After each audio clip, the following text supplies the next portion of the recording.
Thank you guys for joining us today, 2nd of January 2021. As usual, we'll take the national anthem of the Yoruba nation, and thereafter I will speak on the topic, the voting power of single women in Yorubaland. This was done as far back as November 2020 work, which we've done, and then in line with what happened recently on the 1st of January 2021. So we would like to speak on this issue. So we're going to take the national anthem of the Yoruba nation. Can you join us?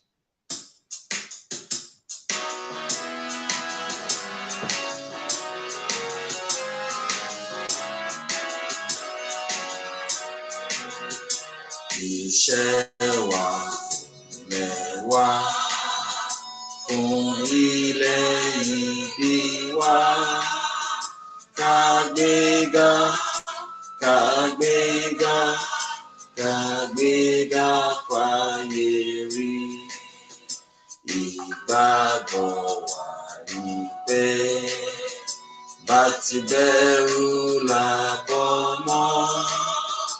Ká ṣiṣẹ́, ká ṣiṣẹ́, ká ṣiṣẹ́, ká jọlá. Ìṣọ̀kan àtòmìnira ni ẹ jẹ́ ká máa lépa. Tẹ̀síwájú fọ̀pọ̀ ire àtòhun tó dára. Ọmọ Oòduà dìde, bọ́ sípò ẹ̀tọ́ rẹ. Ìwọ ni ìmọ́lẹ̀ ògo àdúrà. Like I said, let me just say thank you again to guys who are joining us. I'm going to try as much as possible to read some of what you're saying. And thank you so much for sharing and then loving and liking this. And then to all our members all across the world, I would like to say Happy New Year to you all. And then to our donors, thank you so much for supporting us. You guys have been so wonderful, unbelievable. And to our supporters, we want to do something great this year.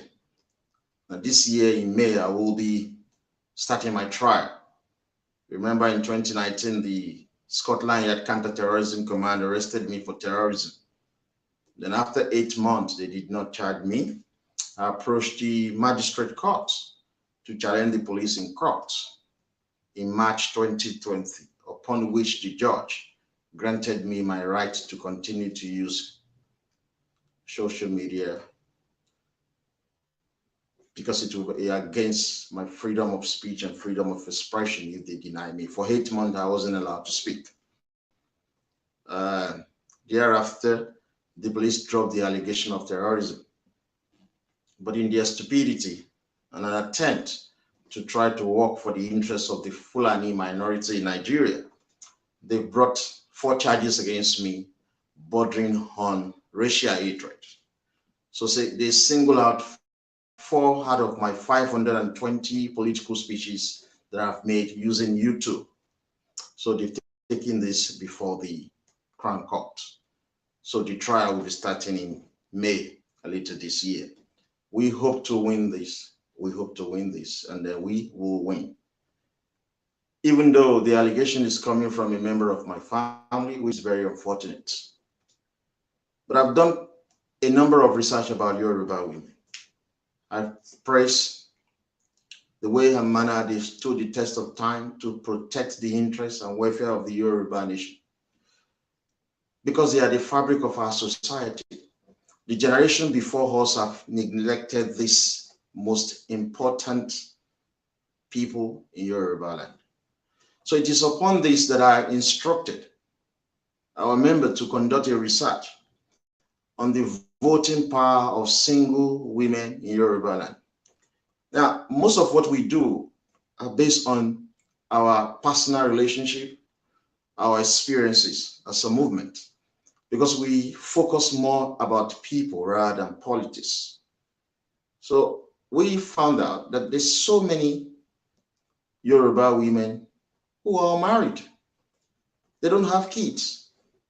They are between the ages of 18 and 32 years old, and this is the focus of our research. So we said that, look, we need to speak around this so that the government in Yorubaland will have to do something about this situation. It's a very difficult situation for the Yoruba women. And if they don't do anything, the government of Yorubaland, in the long run, or what we call long term, the effects are going to be very grievous. We will have older population in the next 50 years or less in Yorubaland. And that will force us into a very difficult position because our productivities will reduce. But that's not the only problem afflicting Yoruba women. There's so many major problems. If you want to destroy society, you just target the women folks and you destroy that society. And that has been the weapon of choice of the Igbo and the Hausa flag. The Igbo target Yoruba women by marrying a lot of them, having children with them, so that they can dilute the Yoruba blood, so that in future, this half Yoruba can destroy our society, which we are already working on. Some of our actions are very, very difficult. Difficult in the sense that it's going to involve loss of life. Because for far too long, we have allowed Igbo and Hausa Fulani to come into our space, deliberately killing pure Yoruba blood. And they go straight for the political leadership of the Yoruba nation. The moment the English colonial thug left in 1960, less than 2 years after, the Hausa Fulani and the Igbo went straight for the political leader of the Yoruba nation, Awolowo. He was jailed 10 years. He was not the only one. They rounded up all the voices in Yorubaland. They rounded up all the political leaders of the Yoruba nation, 21 of them, and put all of them in prison because we have allowed them to hold on to power. That was 1962, 63. Then in 1966, the second elected prime minister of the Yoruba nation, Akintola, was assassinated by the Igbo. So when they go for your political leaders, they're telling you, we want to take your space. They are not hiding this. But for far too long, we don't know the style. We don't even appreciate the approach of these people. It is the Yoruba women that they are targeted. For far too long, we've allowed this to grow without noticing the weapon of the Hausa Fulani and the Igbo. So after they've killed our leaders, they went a step further. In the late 90s, they killed MK Abiola, who won the election as the elected president of Nigeria, the first full-blooded Yoruba to so win an election. They did not blink an eye before they assassinated this guy. And they even killed his wife. Nothing was done. But it was only recently that the young Yoruba for freedom exposed the modus operandi of the Igbo and the Fulani, which is the targeting of the Yoruba women. Now, with the little introduction that I've just explained to you, now I want you to ask this simple question to yourself. Why is this Ijo boy, Omoyele Showore, why has he not been killed by the Hausa Fulani? Why has he not been jailed by the Hausa Fulani? Ask yourself that question. But before you answer that question, ask yourself, why was it so easy for Hausa Fulani to jail the political leader of the Yoruba nation, Awolowo? When you call somebody a political leader, it's got Eriku, He's got followers. He has got people who can kill for him, people who are willing to die for him. Why is Omoyele Sowore not convicted? Why is Omoyele Sowore has not been killed? Have to run. Hausa Fulani killed MKO Abiola. MKO Abiola was a first-class student. He had money. He was very wealthy. He knows people all over the world, not ordinary people, but the leader of the world. Yet he was easily killed, easily convicted, easily jailed. Nothing happened. But you ask yourself, why is this show, right? Almost every other time, that's what they do. They just arrested him. Why has he not been killed? Is he better than Awolowo? No. Why has he not been jailed, convicted and jailed 10 years imprisonment? Is he a better man than Awolowo? No. Nobody knows Omoyele Sowore beyond what you talk about within the Southwest. Even Hausa Fulani don't even recognize him that much. But I'm saying this to you now to tell you Omoyele Sowore is not a Yoruba citizen. For a start, he's an Ijaw citizen. But he is being used by the Fulani to fool the gullible Yoruba. He works for the Fulani minority. So don't be bothered about the arrest that is ongoing. Why do you think that I cannot come to Nigeria? I'm not an ordinary individual. I am a prince from the Akoko kingdom. If I were to come to Nigeria now, I would never go to Yorubaland. I will never go to Hausa Fulani land. I will only come straight to Yorubaland. I might even go into my grandfather's kingdom, where I'm expected to be first-class citizen because of the royal blood in me. But if I try to come to Yorubaland, not to Igbo land, not to Hausa Fulani, I'm going to be killed by Fulani. That's what they're going to do. Why is that case? Because they know that I am not working for the Fulani. But Sowore is working for the Fulani. Now, some of you say that, look, it's in England, attacking the English establishment. Yes, everyone that have helped me during the course of my trouble with the irresponsible police in England have actually been English. Because one thing about them is that they know the implication of killing a voice. It is something they will have loved to do. Their police don't like me, and I actually don't like them.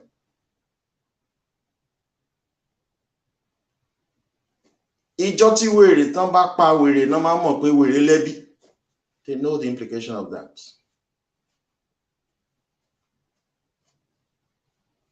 They know that we're speaking the truth. They know the lengths we have gone through, even within the US government, for them to support the young Yoruba for freedom. They know we're not joking about it. Obasanjo used to work for the CIA. I think he still does. But he has never used that opportunity to protect the interests and welfare of the Yoruba nation. 1979, he made Shagari the president of Nigeria. Obasanjo single-handedly made Shagari the president of Nigeria in 1979. Shagari is a Fulani man, was a Fulani man. He's late now. When Abiola won the election of 1993, this same horrible Obasanjo, he said that Abiola wasn't our Messiah.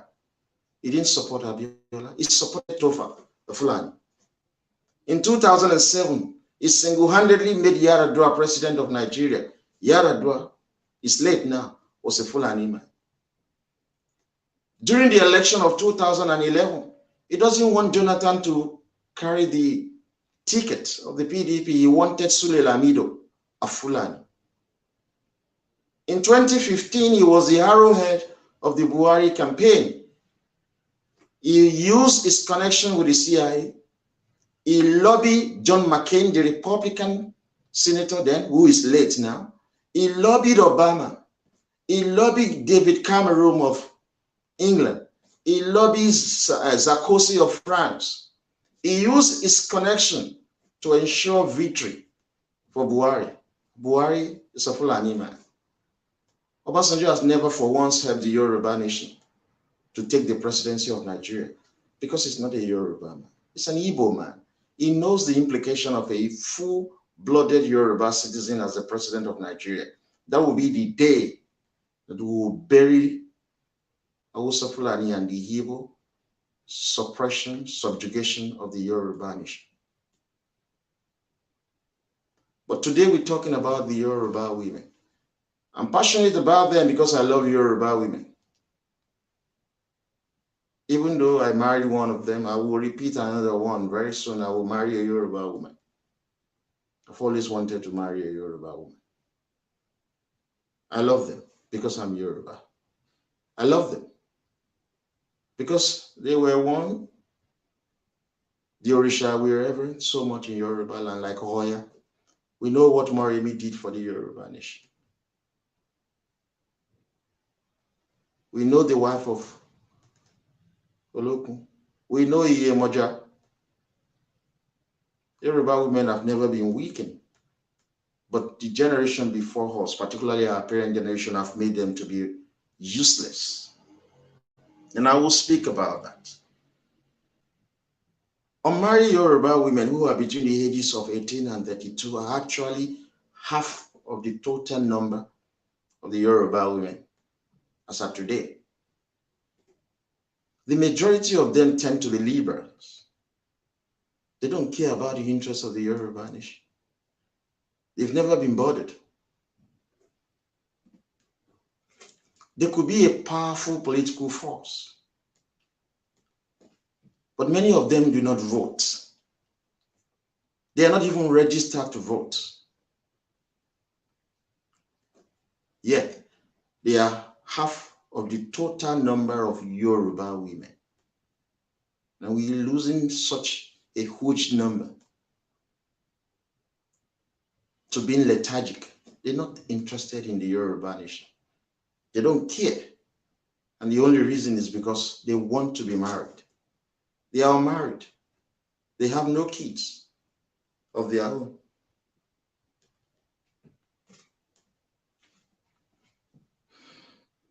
Why they make up half of the total number of Yoruba women in Yorubaland, they are shockingly 30% of the adult population in Yorubaland. This is a huge number. Any government in Yorubaland that is serious will not joke with this set of people. Women are the fabric of our society. We cannot achieve greatness as Yoruba people without protecting the interests of women in our society. I was a very poor student in maths. The only thing I wanted to do in my life when I was like 10 years old was to play table tennis. It was the best sport I liked. It was in my adult life that I follow Formula One now. Many people don't know that I'm not a fan of football. I don't watch football. If it is not table tennis, I will go for Formula One. Why my father will always abuse me when I'm playing? Abuse me because I wasn't good in maths. It was my mother who would take me and registered me for extramural classes, like lesson. And that was why I got to be able to focus on my studies, and everybody throughout the world reckons with my brain power. It was my mother who made it possible. My father was very harsh on me. Women are very powerful. If you joke with them, your civilization will be ruined in your lifetime. But we have ignored the Yoruba women, and that's why the problem that is ongoing in Yorubaland has been unabated. People joke a lot with marriage gap. What is marriage gap? It is the difference between how married and unmarried women vote. That is the truth. In my family, my father is not, he doesn't want to be involved in politics until when he retired from the federal civil service and he became a politician, he was elected. But throughout his work, maybe because he's a federal civil servant, he doesn't talk politics, but everywhere we want to vote in my house, it is the same political party, and it has always been the conservative political party in Yorubaland. Marriage gap is something that we have to be conscious of in Yorubaland as political leaders. It is the difference of how women who are married, how they have always voted, and those who are unmarried. Marital status play more of a role in voting behavior than the gender gap. Now, people make that mistake. They think that women and men, when it comes to voting, they just vote in opposite direction. It's a bullshit lie. Marital status matters. The majority of married women vote along with their husband.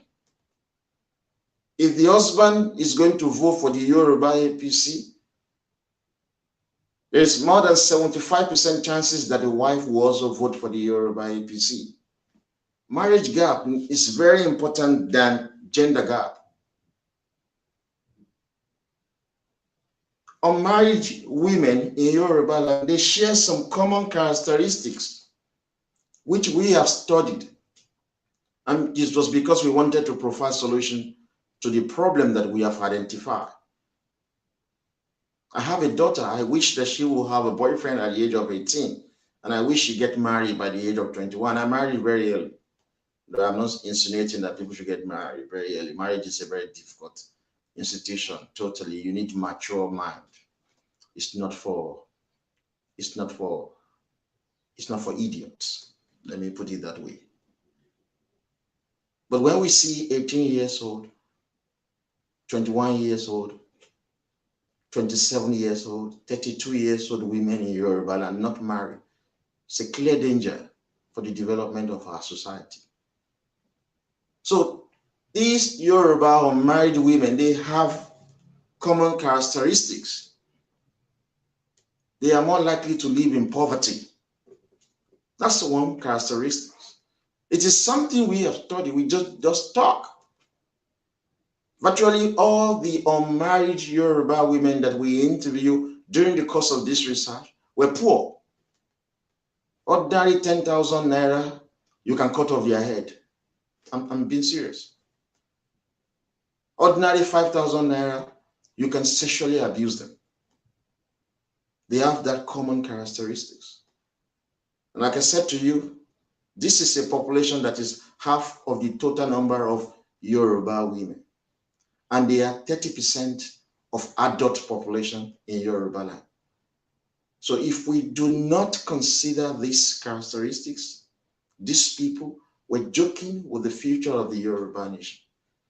What happened yesterday that you are circulating the news around a young man, Tunde Thomas, his wife, Moyo Thomas, and the Fulani who has been named to her father, her 2 children.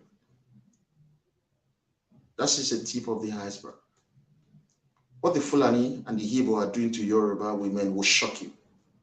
I once said to you during one of my political speeches that my friend, when I was in secondary school, we were having our secondary school meeting, and after the section, she contacted me and she was crying.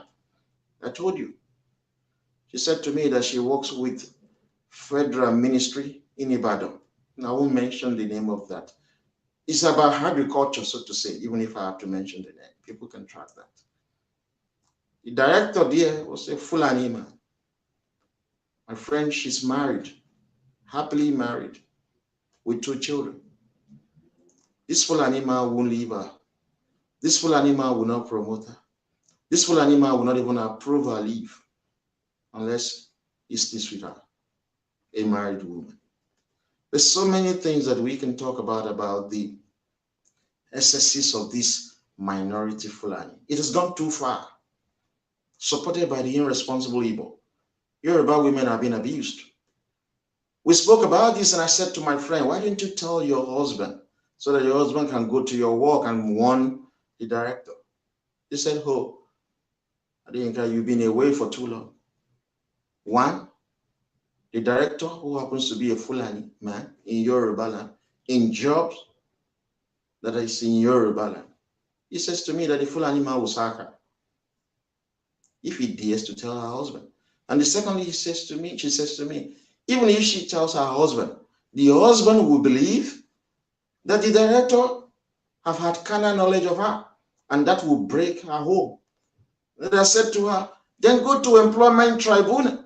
She said to me that, look, you live in England, you don't know anything. There is nothing of such called employment tribunal, where you can sue your bosses who are sexually harassing you.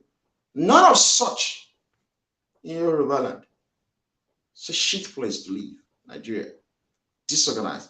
There's a lot of our women in Yorubaland being abused by Fulani and Igbo men. I told you about poverty some time ago when I spoke about poverty being artificial. But let us go on with what we're talking about, and we will get to that stage. Our women have been abused in Yorubaland by Igbo and Fulani. These are people who are foreigners in Yorubaland. Imagine Yoruba abusing English women in England. You think the English will take it kindly with us? No. But that has been going on forever against Yoruba women. It is because the generation before us raised no issue about this. Like I was saying, unmarried Yoruba women share some common characteristics. They are more likely to live in poverty. They are more likely to earn minimum wage, have higher rate of unemployment, and fewer savings. These are common with all unmarried single Yoruba women. And I would like to distinguish. In Yorubaland, we don't actually have single mothers. That is what you don't know. It will shock you because everything we say, because we try to, how will I put this? We try to shock you with some of the things we say because you can't think straight. Majority of the Yoruba people, they just read to pass exam. They actually have no knowledge. That's why we're being enslaved. That's why we're still being colonized by the English in what is called neocolonialism. There are actually not single mother in Yorubaland. Many of those who describe themselves as single mother have never been married. They just get impregnated by men, irresponsible men. They were never married. So they do not qualify to be called single mom. Believe you me, that is it. Now you see some of the characteristics that unmarried Yoruba women have. The unmarried Yoruba women we're talking about are not single mom. They are not part of that research. These people we're talking about, they have never been married. They have no kid of their own. And they are between the ages 18 and 32. This bracket, age bracket, for every woman should be their productive year, helping to raise the next generation. By the time they get to 40, they're already grandmother, helping to raise the second generation. These people are very important, and we don't take care of them. From what we've done, half of unmarried women in Yorubaland earn less than 20,000 and 200,000 annually. In a year, they earn less than that. They live in poverty. About a third of them are under the age of 30. It's around 75% of them. We want to address the issue of single Yoruba women. You have to solve this politically. You have to solve, this is a social problem. If we have political leaders in Yorubaland, they should know that if this continues unabated, we're joking with aged population in future. If this continues unabated, there will be so much growing liberalism in Yorubaland. That's why they come around and twisted it. They call it feminism, which many times ago I used to abuse them. I called them Dale Mosu, those who are claiming to be feminists. The only thing about their own feminism is to abuse men, yet they have fathers, they have brothers, they have uncles, but they sit around to abuse men. The only men they ever love is their father. Every other man, they are not perturbed about that. That is their own kind of feminism. They're horrible. It was the Igbo who introduced such a useless form of feminism into body politics in Yorubaland. So, folks, how do we address the issue of single Yoruba women? The growing number of unmarried women are unappreciated political force. Policymakers don't understand the importance of marriage gap and marital status. Let me tell you one thing you don't know. In 2010, the conservative did a research in this country and found out that there's so many unmarried English women in their country, just 2010. They wanted to encourage marriage and came up with a policy, marriage tax, that any couple that sticks together every year, they're getting paid marriage tax. So they can get some tax, the money waive off of their taxes that they pay, just to encourage them to stick together. They know the implication. See, the political leaders in Yorubaland, many of them, particularly from the useless PDP Yoruba, are a horrible set of people. Well, we can ignore them because they are liberals. They are not, they are half Yoruba, majority of them, the PDP Yoruba politicians. But sometimes the behavior of the conservative Yoruba APC is nothing to write home about. Even though it is a political party that we support, Yoruba APC has no policy to protect the interests of Yoruba women. Most of our government don't. Beyond saying that, oh, let us appoint 30% of women into government as commissioner. Beyond that useless set of things that they do, they have no policy for these people. Nobody is protecting Yoruba women.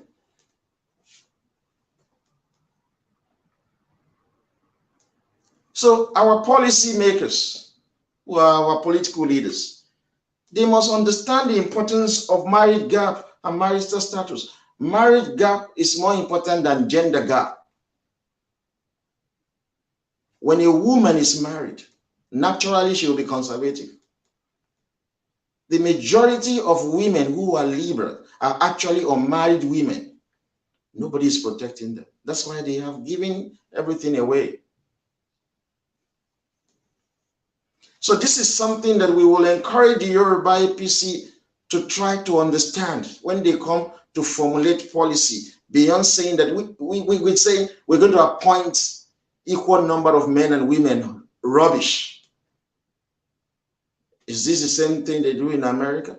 Margaret Thatcher, when she was prime minister of this country, in a cabinet of about 15 to 17 people, only her was female. The other were men. But there were policies that affect every other citizen in their country. We want to talk more about policy ideas. Studies have shown that married women, unlike unmarried women, are more likely to vote for conservative candidates. Now, if the Yoruba APC is a thinking political party, there will be policy that protect Yoruba women. For instance, there is no unemployment tribunal. Hausa Fulani are abusing Yoruba women in their workplaces. Igbo are abusing Yoruba women in their workplaces. There are some horrible Yoruba men doing the same thing. Tell our women that you have now created an employment tribunal where you can go and report sexual harassment. You can hand their votes. for doing that. Our mothers, our wives, our daughters, our aunties have been sexually abused across workplaces in Yorubaland. They can't even speak out about it. They cannot. So what is the conservative APC doing? If you want women to vote for you, different studies have shown that married women vote for conservative more. Unmarried women vote for liberal. You can't blame them. Nobody is protecting their interests. Every woman wishes to get married.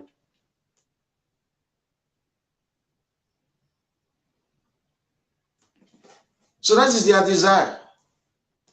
But the political party that will ensure this, they will vote for that party.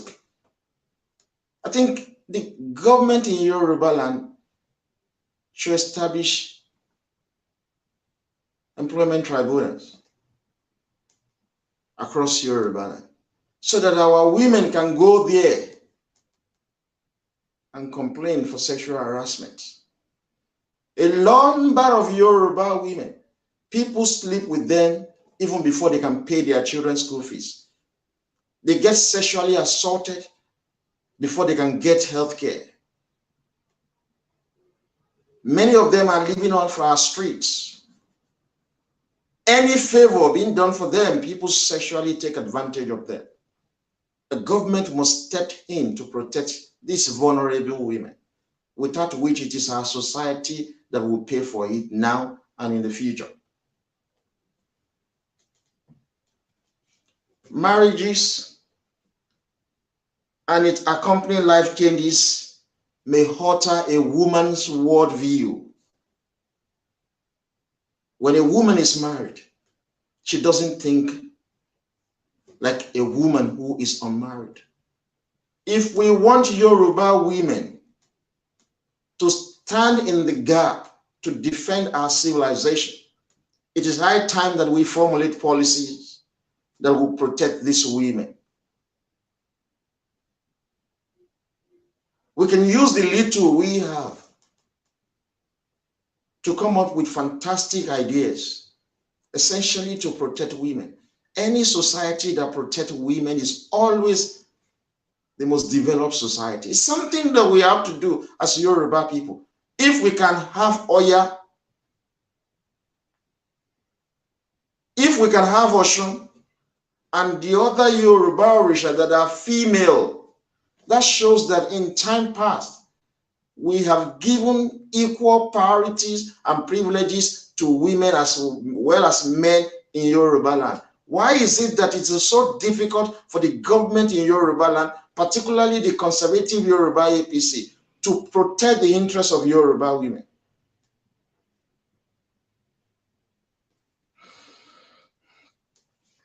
Married women tend to vote along with their husband.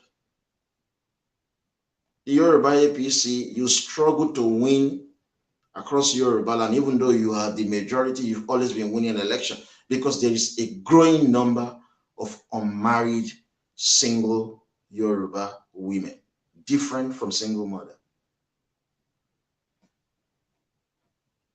It is within married women's interests to support policies and politicians who protect their husband and improve their status.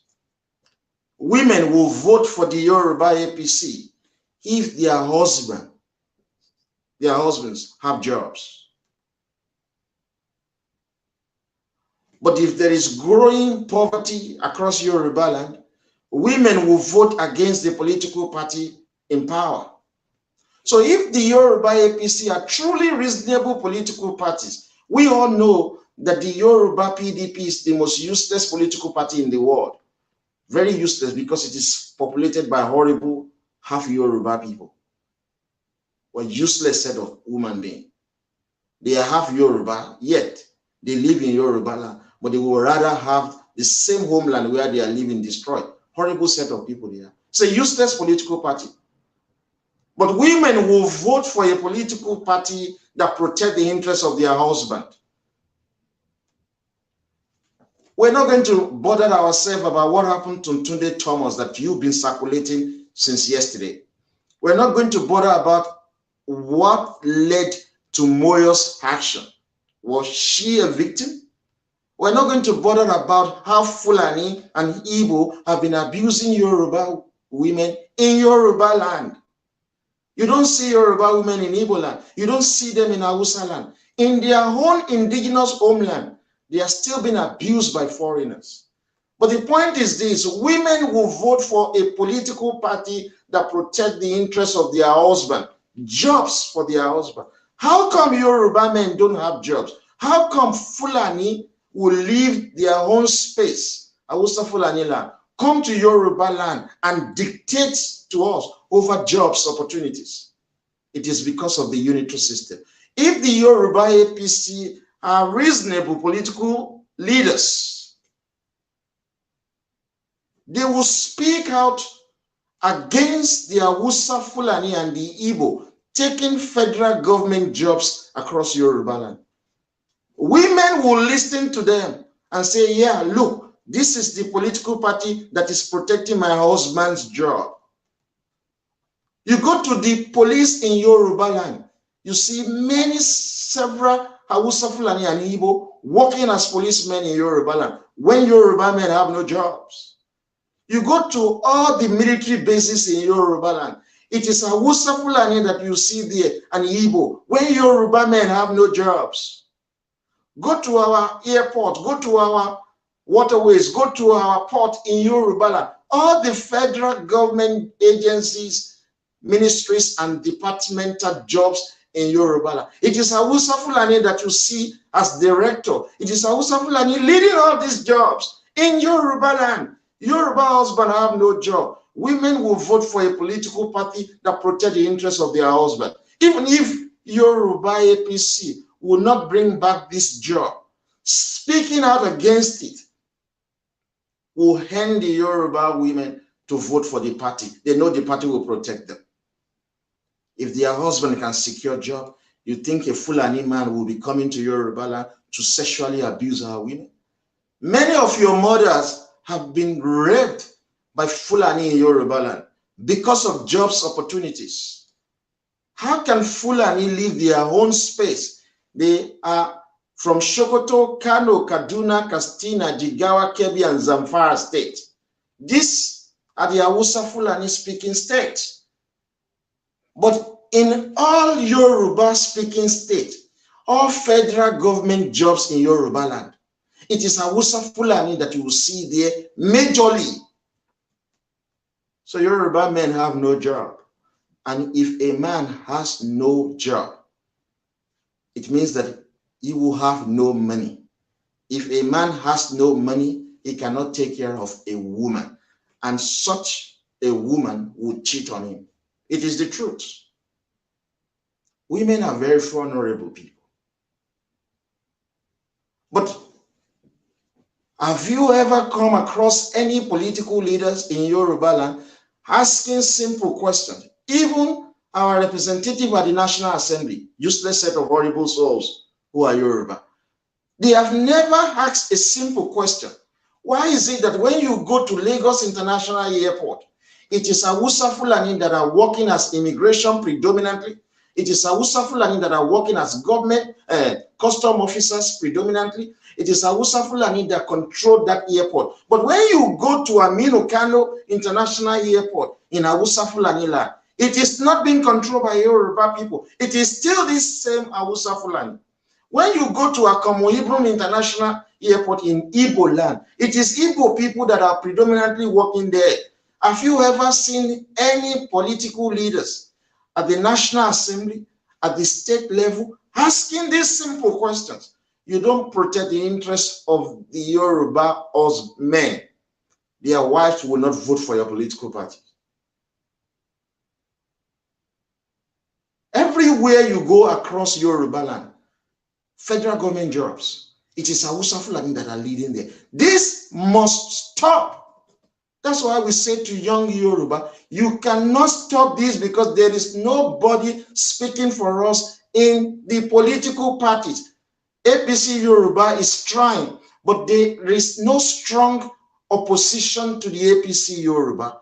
PDP Yoruba is a useless party. It is Igbo party, populated by horrible souls who are half Yoruba. And we are going to chase this horrible half Yoruba away from Yorubaland. The half Yoruba that we don't like is half Yoruba, half Igbo, half Yoruba, half Benin. I don't like these Benin people. Half Yoruba, half Urobo, half Yoruba, half Hausa, half Yoruba, half Fulani. The Urobo people are only 2 million people. They are abusing us. We are doing research on you, Urobo people. And those of you who call yourself Benin, my wife is very upset with you. We've been observing you, how you continue to condemn the Yoruba people. You Benin, you are 5 million people. We Yoruba, we're 60 million. You are living in Yoruba. Like, you are not Yoruba. We have to tell you, it is only your Oba who is Yoruba, the Oba of Benin. The rest of you are not Yoruba citizens.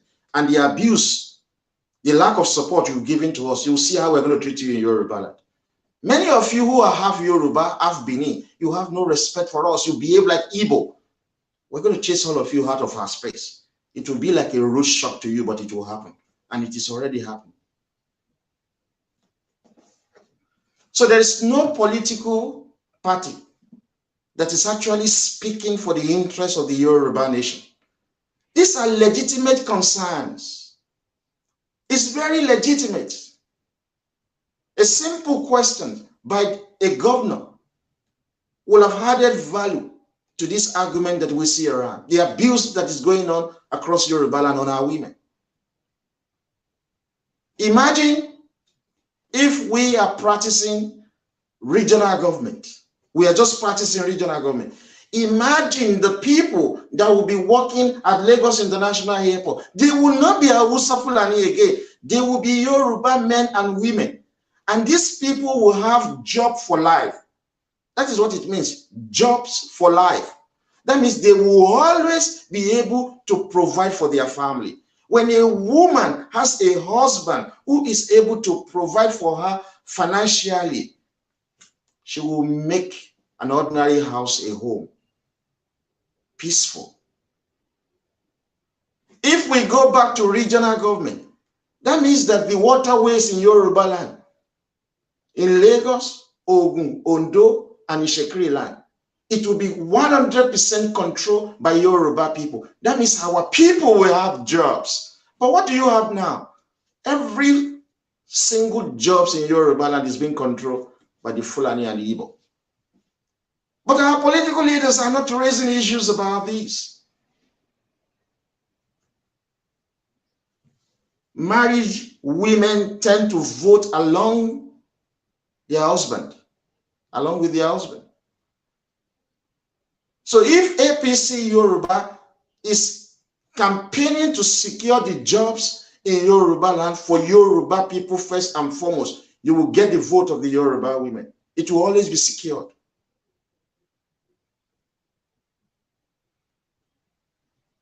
It will always be. You cannot fathom or imagine in your brain the kind of abuse Yoruba women are going through in Yorubaland. You know who are abusing Yoruba women? It is not even Yoruba men that are abusing them. It is foreign men. Fulani men taking juicy jobs in Yorubaland. They are the one raping married Yoruba women, sleeping with married Yoruba women.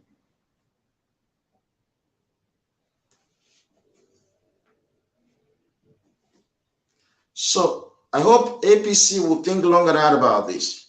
It is within the married women's interest to support policies and politicians who protect their husbands and improve their status. Now, if you say to Yoruba women, it's a simple thing, that you cannot get married because the Yoruba men don't have jobs. And you say to them that Yoruba men do not have jobs because we are practicing unitary system. You say to these Yoruba women that the unitary system, because of that, Hausa Fulani are coming from their space to take over the jobs in Yorubaland.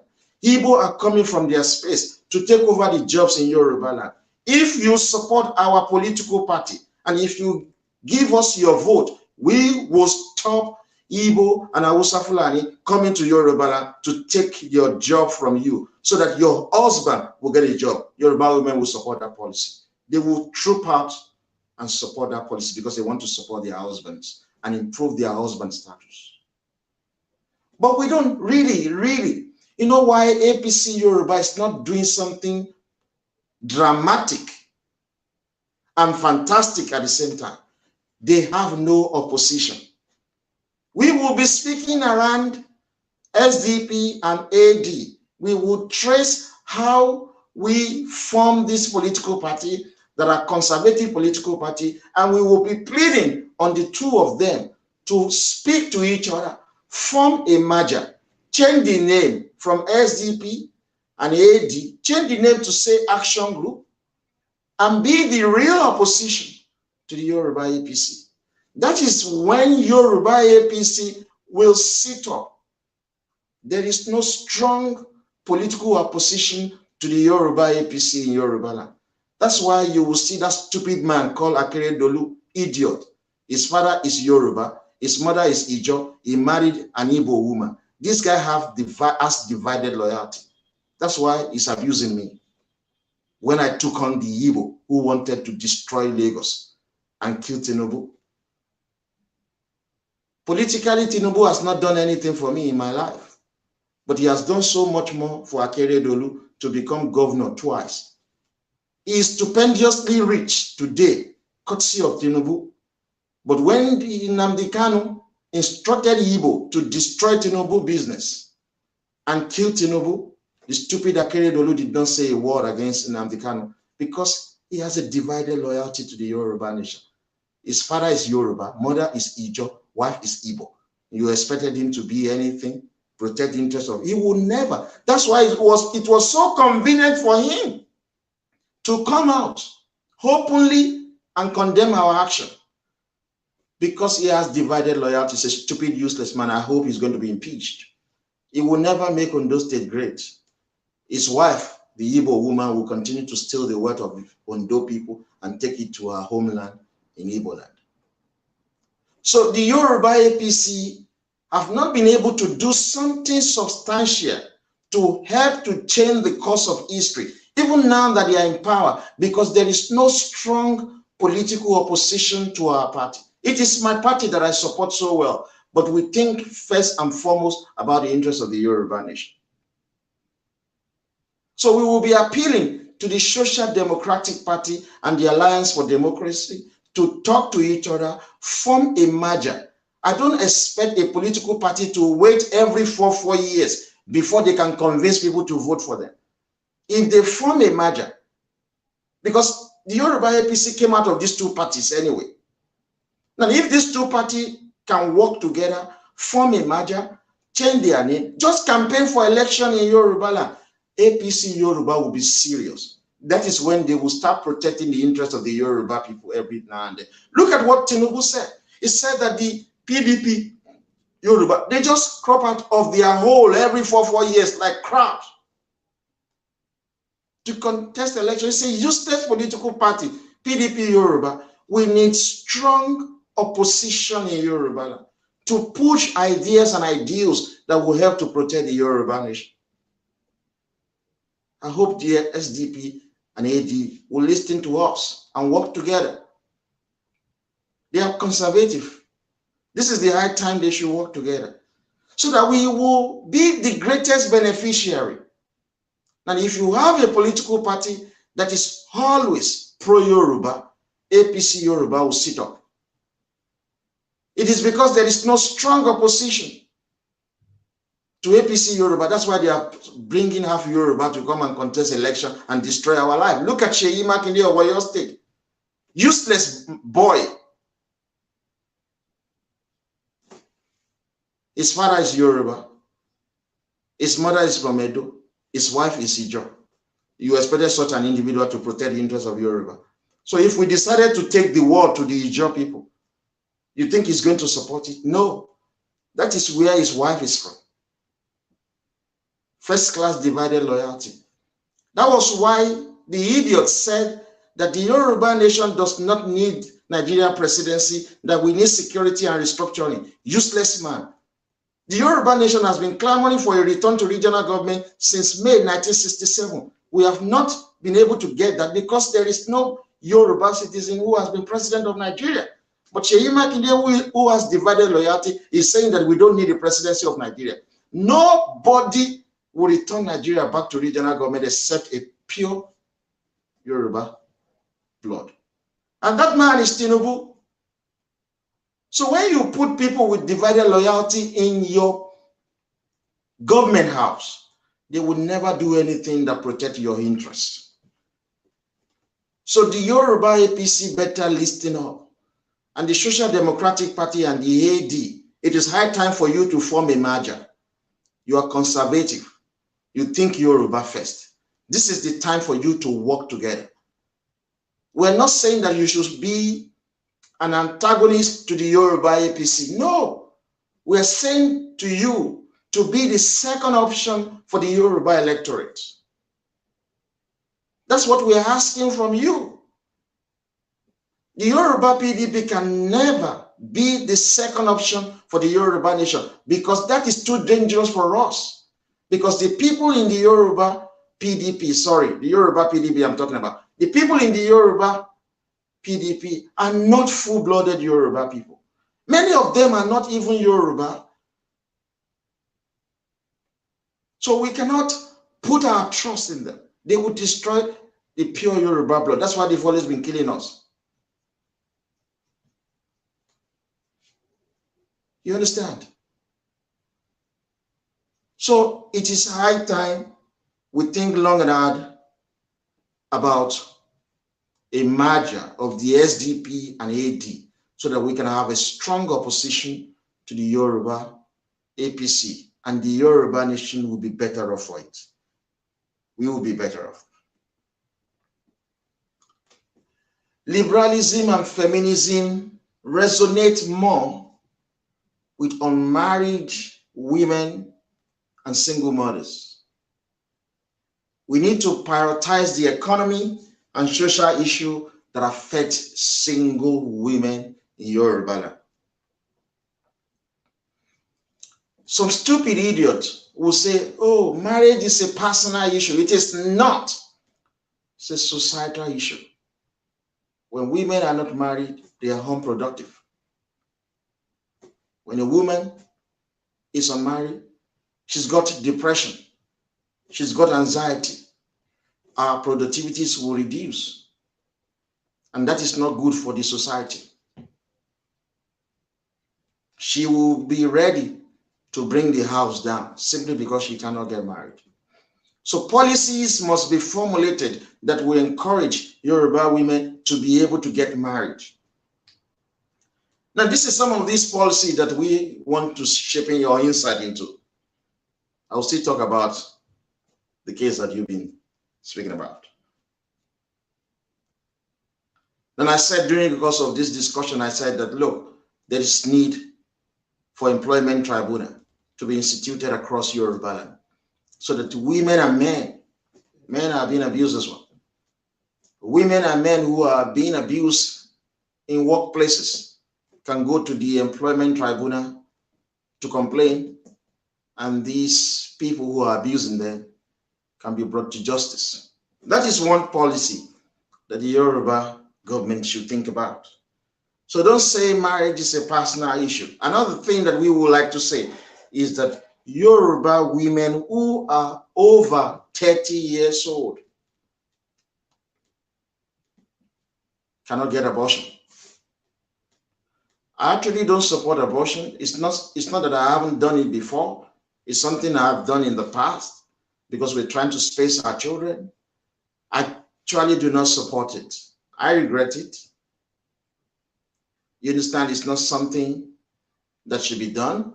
But if this abortion is carried out before 8 weeks, I think it might be acceptable. But as a policy, women who are over 30s and above, there should be a policy that they cannot have abortion. This will be open for debate. It will be open for debate. We're trying to resolve and identify a problem. Half of the population, half of the total population of Yoruba women are unmarried without kids. It's a problem, a societal problem, and it is the politicians who must solve this problem.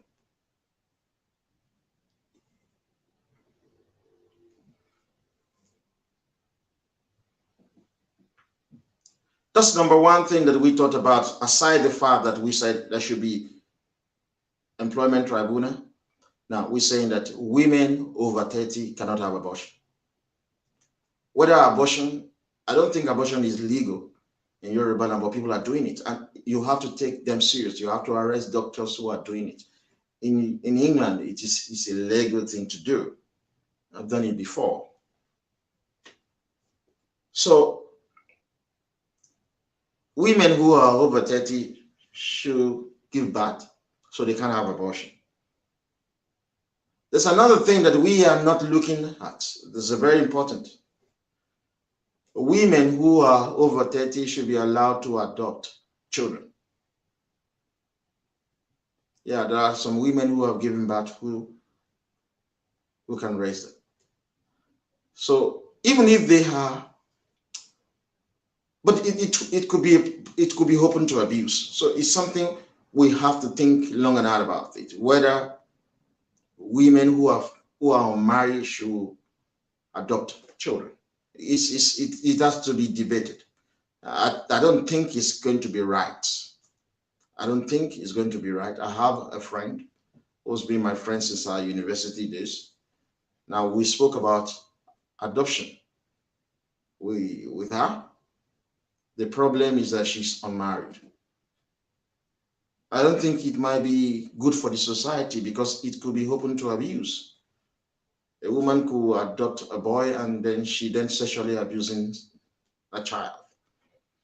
So, but adoption is something that the government of Yorubaland should look into. It has to be made very important and prominent. Women who are over 30 should be allowed to adopt. But this will have to be the decision of the government across Yorubaland, whether it's a reasonable thing to do when such a woman is unmarried. Now, like I said to you, abortion should not be legalized. But that will be open to debate.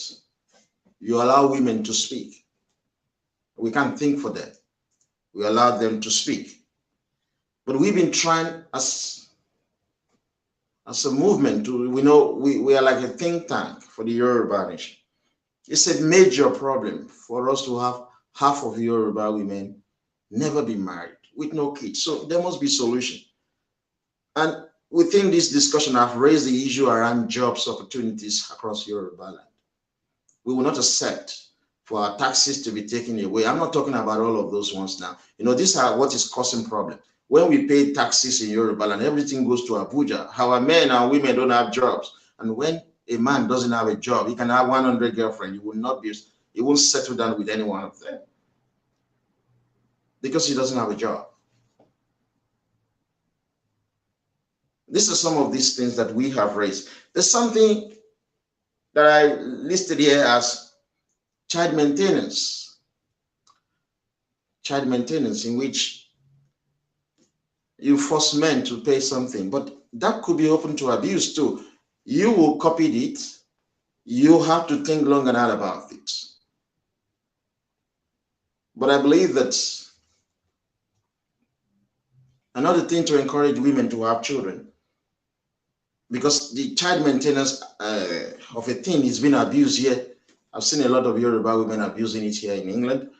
If we introduce it to Yorubaland, which is there anyway already, but it is not being enforced rigorously. It's not being enforced. We just have to bring to book some irresponsible men who just want to have sex without being responsible to pay off. But there's something that I believe that will help Yoruba women between the ages of 18 and 30 to have children. Child benefits. No, we have to encourage these people to have children. So if the government in Yorubaland can look for the money, we do have the money, but because we run unitary system, all of the money generated in Yorubaland goes to Abuja. The money from our custom, everything to Abuja. The money generated from our waterways, everything to Abuja. The money from our taxes, everything to Abuja. Our crude oil, the money generated from our crude oil in Yorubaland, everything is just going to Abuja. That's why we can't pay child benefit. But if we pay child benefit, say per child in Yorubaland, they get 5,000 naira every month. So if you have two, you get 10,000 naira every month. If it is three, you will still have 10,000 naira every month. If we can formulate a policy that gives a child in Yorubaland, say 5,000 naira every month, we would then, the Yoruba women will have incentive to give back to children. That's why people do go and have abortion in Yorubaland. So we have to create incentive for us to increase our population. We have to create incentive to make the Yoruba women happy. People, we haven't read any report about the cause of depression, the negative impact of depression into our economy. I haven't read the report before. We can't do this research because we're not, I'm not a scientist. We need psychologists, sociologists, and people in the medical lines to do that so that we can read their work. You know, a lot of people listen to us, so some of them will listen. I want to read research work on the impact of depression on the Yoruba economy. A lot of our women are depressed. So these are some of the recommendations that we want to give to the government in Yorubaland. If we can give child benefits, then we'll encourage these women who are unmarried to have children. It's not as if they are not having sex. Of course, they are having sex, but they don't have kids and they have never been married. And they are a huge population. Conservative will be able to do so much if we can formulate policy around protecting these women. It's very important.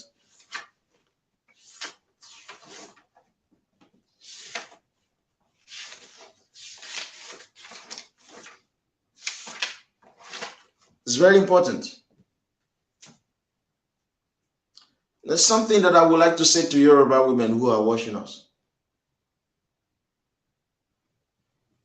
When you vote for people who are unwilling to die for a cause, you're wasting your vote. You have to think about yourself when you are going to a poll. You want to cast your vote. If you're watching me, you are between the ages of 18 and 32, you are married, you don't have any child of your own, you have to think long and hard during the next election. Who will protect your interest? The reason why you are married is political and economical. That's the reason. It has no spiritual connotation. It is political in the sense that all the money in Yorubaland that ought to have been reinvested back into the Yoruba economy have been stolen by the unitary system. So the money is taken to Abuja. So Abuja is giving this money to Hausa Fulani, to Igbo. In their own space, Hausa Fulani women are getting married every now and then. They don't have this problem that you Yoruba women you are having. So the reason why you are unmarried without kids is political. The unitary system is the reason why you are not married. If we go back to regional government, the implication is very simple. If we go back to regional government, it means all the money generated in Yorubaland will stay in Yorubaland. So the money we generated from our crude oil will stay in Yorubaland. The money from our waterways will stay in Yorubaland. The money from our airport will stay in Yorubaland. So Yoruba government will use the money to give free education. The Yoruba government will use the money to give free health care. The Yoruba government will use the money to provide affordable housing. The Yoruba government will use the money to provide security of lives and property. the Yoruba government will use the money to give you job security. So some of you who are not working, you will be getting paid. You'll be getting salary from government. In such a circumstances, men will come for your hands in marriage because the government is already taking about 50% of the problem that you might encounter in your life. So there will be suitors. So you are married because it is political. The unitary system is the reason why you will never get married. You can go to church for this horrible pastor to make all manners of predictions. It won't work. The second reason why you are married is economical, which I have explained within the political situation I have just mentioned. Imagine if we go back to regional government. We now control our airport. Look at that Lagos airport. If you cannot envision any other thing, it will be Yoruba that will be working there, 99.9%. All the staffs that are working in custom, in police, in military, in the airport, selling the shops there will be 99.9% Yoruba people. That means that your Yoruba men will have job. When a man has money, he wants to get married. You would like to get married. So your problem is actually political. So the next time you want to vote, you look at that party, you have to be selfish. It's all about self-preservation. Which political party will protect my interests? But regardless of the political party we have in Yorubaland now, do not vote for the Yoruba PDP. They are useless. In fact, they will say you are married. They will even cut you into half. It's a useless political party populated by half Yoruba who are unappreciative of one thing. They are half Yoruba. They live in Yorubaland. They want Yorubaland to be destroyed. These are horrible set of human beings who are confused. They are confused people. They have Yoruba. That's why you see a lot of them on social media using Yoruba name. There's one lady, they gave me a name. They attacked her. Let me just ignore her. They attacked her in one comment and she came out, she said that my mom is from Benin, my dad is Yoruba. She's always attacking Yoruba interests. Yet, she's got a Yoruba father. But because her horrible mother is from Benin, that's why she doesn't like the Yoruba nation. Yet, she lives in Lagos. I have never come across a half Yoruba and half Igbo who is pro-Yoruba. Whether their father is Igbo or their mother is Igbo, they are always against the interests of the Yoruba. So when you want to vote, you have to be selfish. It's self-interest. Think about that political party that will safeguard your interests. That's always been Yoruba APC. But there is no strong opposition to the Yoruba APC. Without a strong opposition to the Yoruba APC will do nothing for the Yoruba nation. That is the honest truth. We have been saying one thing to you. Young Yoruba for Freedom, we support Tinubu in and out. We are waiting for Tinubu to be president. That's why we come out with our weapons, our guns, our chemical and biological weapon. Because Tinubu will never give us a return to regional government without us going onto the streets. So to those of you who have read the story of that Tunde Thomas and Moyo Thomas, who is Ni Ojo, and Adam Nuru. Adam Nuru is a Fulani man, allegedly fathered 2 kids with Moyo Thomas, who is the wife of Tunde Thomas. You've read about that story. It's not something I want to talk about.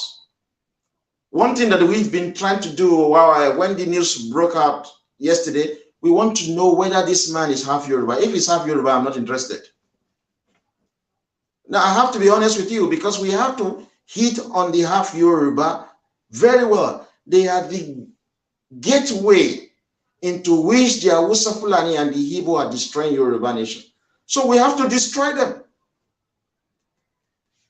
Many of them have funny names. Tunde Thomas. Is Thomas a Yoruba name? You understand? But regardless of who they are now, many people have said that this is a sad story. I agree with them.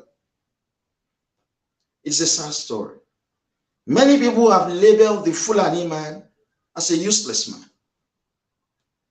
Others have castigated the Yoruba lady as a horrible soul. But many people don't understand the vulnerability of Yoruba women in a multicultural country. Many people don't understand that. And I've explained some of these things to you. Fulani have taken all the jobs in Yorubaland.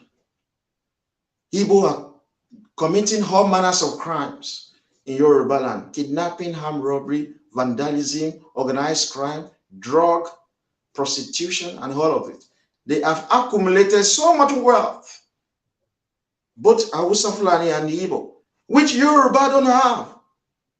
So you need to understand the vulnerability of the Yoruba women. I tell you one secret: all women in the world, they need two things or three things: love, money, and religion. It is very rare for a man to be able to provide those three things. It's very simple. Love. You just need to love them.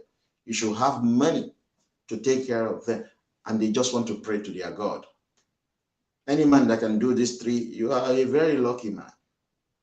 You are very lucky. But the situation in Yorubaland now is very precarious. Hausa Fulani deliberately created artificial poverty in order to suppress the Yoruba people. And they target the fabric of our society, our women. So they sexually abuse them. If you can see how Hausa Fulani will point at each high-class Yoruba women in Yorubaland, they have slept with all of them. They have their secrets. They are abusing us. I once told you how FCMB was established by Shibomi Balogun, who went and prostrated for Ahmed Joda, who was the super secretary. This late economist told me this. Sam Aluko. When I was in university, I went to a library, Aboyade Cole Library, near Secretariat in Ibadan. I went there to just go and be reading. I was reading and I met Sam Aluko. He told me the story. FCMB is the focal point of this story about Tunde Thomas and everything.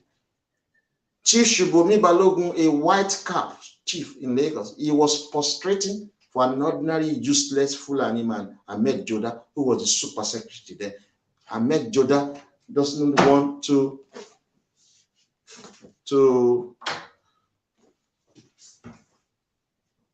Ahmed Joda does not want to register the bank.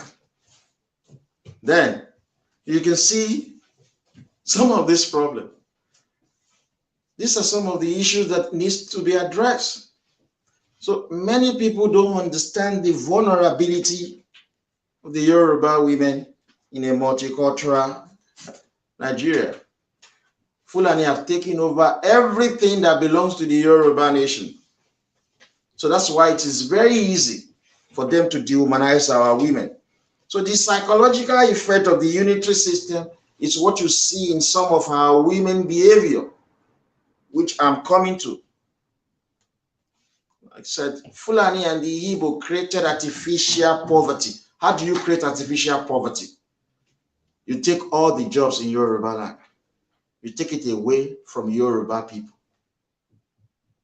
Go to all the federal government ministries, agency, and department in Yorubaland. It's Hausa Fulani that are there. Jobs in Yorubaland.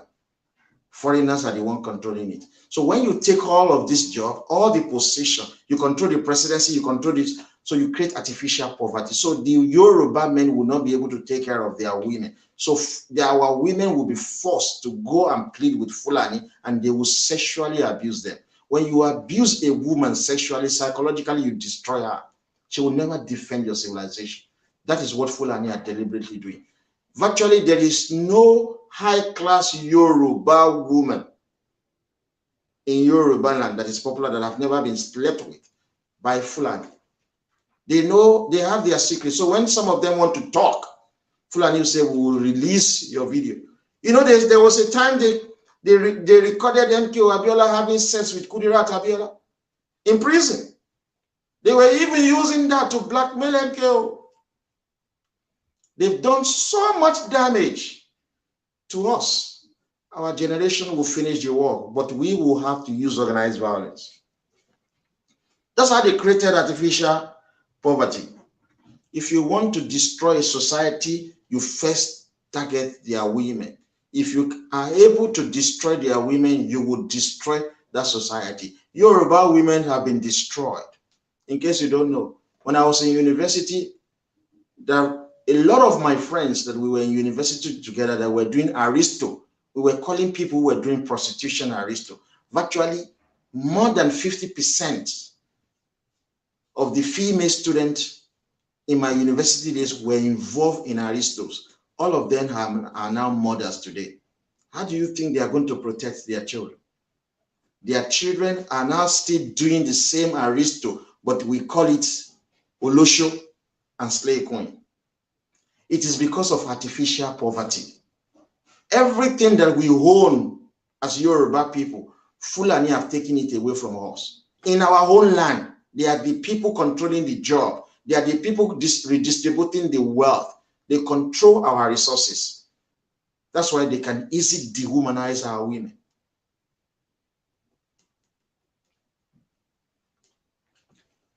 Can we say that the lady that you've been circulating a story, Moyo Thomas Ni Ojo, can we say she's a victim of the unitary system? Definitely. She's a victim of the unitary system. If we have been practicing regional government, Adamu Nuru will not be that powerful to sexually abuse her. But I've asked a question. Can we say that Moyo Thomas is a victim? I said yes, because of the unitary system. But let me say this to you. That Adamu Nuru could have been a Yoruba man, and that Moyo Thomas could have behaved the same way. Yoruba women have been damaged for far too long.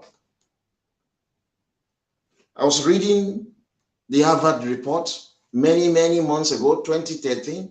Today, when I was preparing to come live for this lecture, I have to have an update.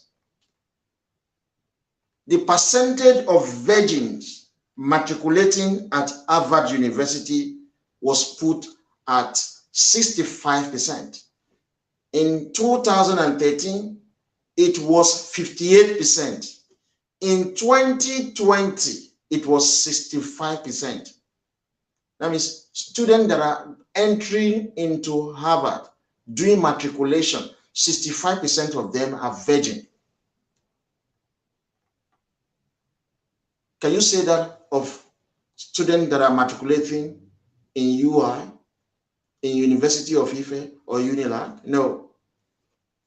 After graduation, the report says a quarter of Harvard graduates have never had sex. That is 25% of graduates from Harvard University have never had sex throughout their section in university. Can you say that of Unilag student or UI student or University of Ife student? No, because we've done our research. From what we've done, more than 92% of the students in our tertiary institution, particularly university, are involved in Olosho. It is far worse in polytechnics. Almost all the girls in Yoruba polytechnics are involved in prostitution. That's what I said to you. Can we say that Moyo Thomas is a victim? Yes. She's a victim of the unitary system because she was part of the generation that were born into degradation. My generation, we were born into degradation because everything good was taken away from us. So Moyo Thomas, the woman you are circulating her story, she's a victim. But she would have done the same thing if Adamu Nuru was a Yoruba person. She would have done the same thing because she was born into degradation. I believe throughout our years in university or polytechnic, at one time or the other, she might have participated in Aristo, Olosho, or Slave Queen. It is just a byword for prostitution. Virtually all the girls in our polytechnics are doing prostitution. More than 95% of the girls in our university are involved in prostitution. It is because of unitary system. If we return to regional government, and I want Yoruba women that are watching me, it is not to castigate you. It's actually to provide solution to your problem. I witnessed Aristo when I was in university. We know all of our classmates, they were sleeping with men to pay their tuitions, to buy books, to feed, and even take care of their family. Why? It is because of the unitary system that is taking the money from Yorubaland to give to Igbo and Hausa land. Like I said many months ago, last year, ordinary student loan will help to curb prostitution in our university. Ordinary student loan will resolve the problem of Yahoo Yahoo. Simple. You give ₦1 million to each student in Yorubaland to pay for their tuition, to buy books, to pay for accommodation, and for feeding allowance. Every year, ₦1 million. There will be reduction in the practice of prostitution across our tertiary institution. You give ₦1 million to every student in Yorubaland for accommodation, for tuition, for feeding, and for books. Virtually all the Yoruba boys involved in Yahoo Yahoo will whistle out. Simple policy. So to me, I am not particular that Moyo Thomas Niojo committed adultery. It's not. Virtually all the Yoruba girls are doing it. That is the truth. Your wife, perhaps she was involved in prostitution when she was in a higher institution. You cannot stop it. Our children will still be abused in university. My brother's children, my late brother's children, they are already, one of them is about a graduate, 21 years old. The other one is 18, another one is 16. The 21 years old is already a graduate. His generation are always involved in this prostitution. So our children are already involved in the nonsense that we did when we were in universities. So it is because this lady, she was born into degradation. There is no decorum, decency in her behavior. I'm a victim too. I brought a woman abroad. She was the one who went to the police and said the father of my children is a terrorist, which was a lie. Why? It is because of the unitary system. If we have continued with regional government, I won't be in England. I would never live in England. If we have continued with regional government, our students will not be involved in prostitutions. If we have continued with regional government, there will not be proliferation of Yahoo Yahoo throughout our universities and colleges of education and polytechnics. Our generation, look at that. Many Yoruba that are living abroad, they don't have husband or wife. Give it 5 years, their relationship collapses because the majority of the Yoruba women are poor in Yoruba land. So they don't marry for love.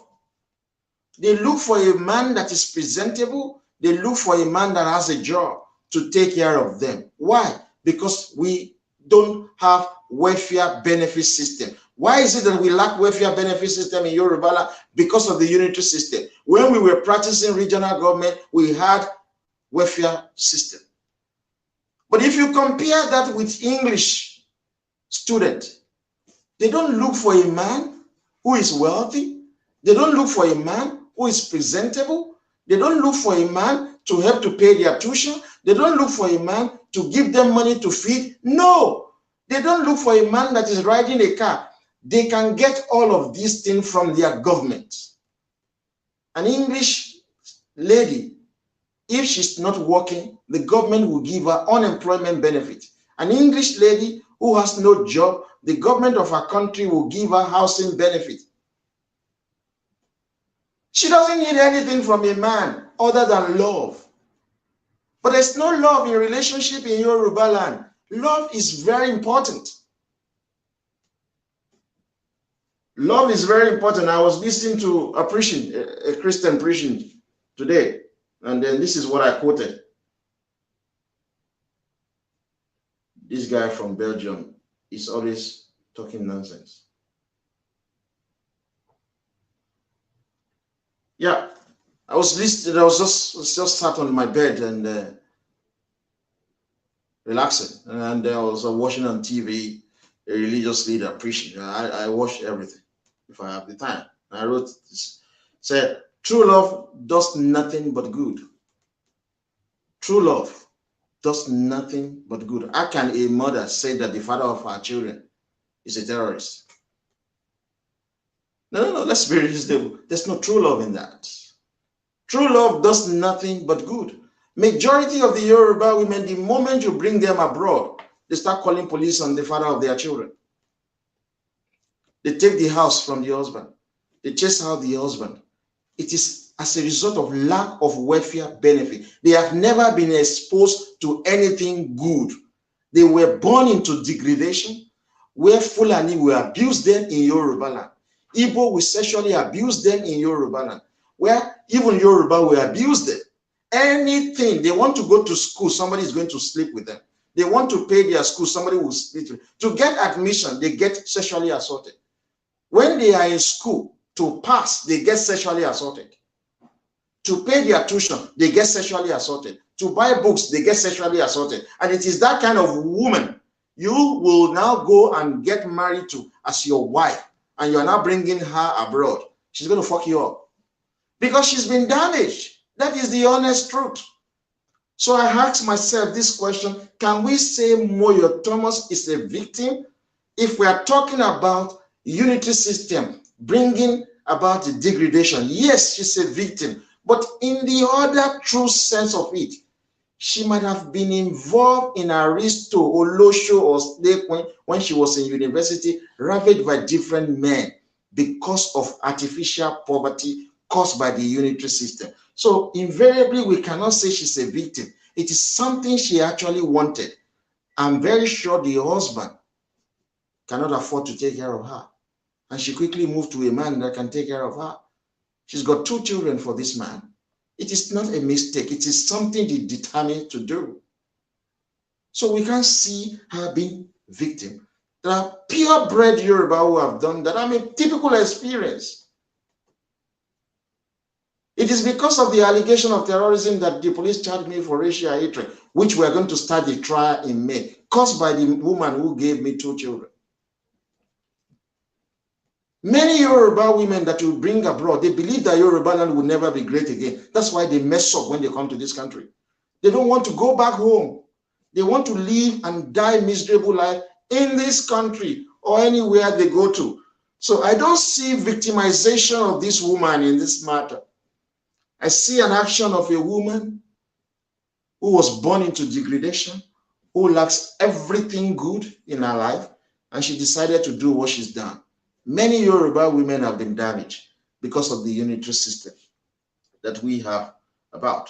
I tell you this personal experience. Many people don't know that I have been single since 2012. That's when I filed for divorce, August 2012.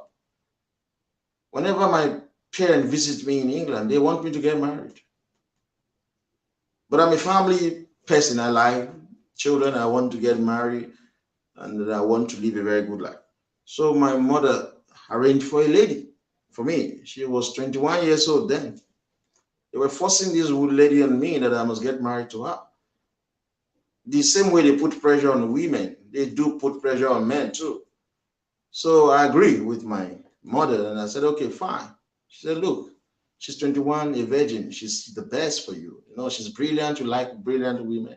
She's beautiful. And I saw her. Very brilliant, very beautiful. We started a relationship a few months down the line because of the pressure from my own family. And I said, okay, I'm going to give you an engagement ring. I'm being honest with you. I'm telling you the truth. And I said, okay, do the measurement of your finger. Send it to me. I'm going to buy you a very beautiful engagement ring and we can roll from there. She called me and said, mi ò mà lè ṣe measurement yẹn. Kí ló dé? Wọ́n náà máa gba 10,000 kí n tó mention, wọ́n tó lè mention ọwọ́ mi. Wọ́n máa gba 10,000 kó kí ríǹgì bọ́wọ́ ẹ̀ kó yọ kó wo nọ́mbà ẹ̀ kó send ẹ̀ sí mi. Mo lórí eléyìí ti yí. Kò tí ì dé ìlú òyìnbó. Èyí tá gbé dé ìlú òyìnbó tó ṣòṣì fún wa tó pọlọ́pàá sí wa tó sọ pé terrorist ni wa. Eléyìí tí ò tí ì dé. Wọ́n dẹ̀ ní pé virgin ni. Kó ti ríǹgì bọ́wọ́ ẹ̀ kó send measurement ní wọ́n máa gba 10,000 naira. You can see the level of damage that has been done to Yoruba women. I just opted out today. I just opted out. So many that we've seen. Just one instance. So I have no doubt in my mind that a woman who could do what this lady have done, she might have experienced being an Olosho, an Aristo lady, or slave queen when she was in university. So she doesn't care. That's why today, majority of the people that are destroying Yorubaland today, who do not wish to defend Yorubaland, are Yoruba women, pure blood Yoruba women, because they've been damaged by the unitary system. So welfare system is something very important. You cannot blame the action of these women. We don't have welfare system. Nobody is protecting their children. Perhaps Moyo Thomas, she wanted the best life for her kids. So she decided to do what she's done. And I understand that she's not applying for asylum in America. I don't want to talk on that. So we don't have welfare system. We cannot protect Yoruba women because of the unitary system. These women are the fabric of our society regardless of their actions. Imagine if we have been practicing regional government, I would never have filed for divorce. Imagine if we've been practicing regional government. Many Yoruba who are living abroad, who are divorced today because of the circumstances of their living abroad, will still be together. Imagine if we have been practicing regional government. Marriages will not be breaking down the way it is today across Yorubaland. Unitary system has damaged us a lot. As part of what we are going to be speaking on in this year is, I can bring it up now, is to talk to the Yoruba youth who are actually anti-Yoruba. They've been damaged completely. Look at this musician, Naira Marley. When he lives in England, the English police were picking him up, arresting him, dumping him in prison. He doesn't even have the knowledge, the thinking, that it is because of his ethnicity and his race. That's why English police are picking him up and dumping him in prison. He's already in Yorubaland. He makes stupendous wealth in Yorubaland. Sometimes he sings against the interests of the Yoruba nation because his brain is fucked up. He cannot see himself first as Yoruba citizen. He sees himself first as a Nigerian. So we will be talking to the Yoruba youth who are anti-Yoruba. And several other people like that. What you see happening, what the storyline about Thomas family and that Fulani man, it is not an exceptional case. Most of our women have been abused by the system. That was why on the 1st of May, if I'm right, 1967, Awolowo spoke out and said that all non-Yoruba who are in our police and in our military should go back to their regions. He says that Nigeria must return back to regional government. He says that all the loan from the World Bank and IMF borrowed by the Igbo, Aguyerosi, and Goan, that Yoruba will not pay a dime back. All of these things have impact on our societal life. Since that statement, more than 54 years ago, Igbo and Fulani are still the people predominantly controlling our police and military in Yorubaland. You will never be free. These guys are foreigners. They will destroy your humanity. They will destroy your civilization. Imagine if only Yoruba people are in charge of policing in Yorubaland and military in Yorubaland. Are we going to be talking about insecurity? No. You have Igbo and Fulani policing Yorubaland. So the Igbo who are part of our police will allow Igbo armed robber to operate and kill Yoruba people. The Hausa Fulani who are in charge of our military in Yorubaland will allow Fulani herdsmen to come into our farms and kill our people. It's a simple thing. That's why you will see Yoruba women. They can't get themselves a passport. They can't get themselves a visa. They can't get themselves a flight ticket. A man will fund everything. And when they come abroad, they will do everything to either kill that man or destroy his life. They don't want to go back to Yorubaland because they were coming from there. They have seen hell on earth. So they believe that that Yorubaland will never be great because they've been damaged. We cannot blame them. But those of us who have resolved to bring about change, we must raise issues that are fundamental to the next generation, particularly our descendants. We must put a stop to this. This is something you can verify. You can Google it. 65% of students matriculating in Harvard have never had sex. 25% of graduates from Harvard University never had sex throughout their course of study. Go to polytechnics across Yorubaland. It is worse than brutal. Go to our university across Yorubaland. It's a horrible sight. An 18 years old Yoruba girl is having more than 10 men at a go. And you will marry and put them in your house. And you marry and put them in your house. What Moyo Thomas did is what they will be doing. They will be doing far worse than that. They've been damaged. Unity system damaged them.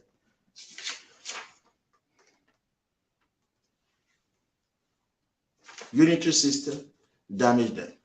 So why you circulate this story, folks? There are more far worse situations Yoruba women are faced with.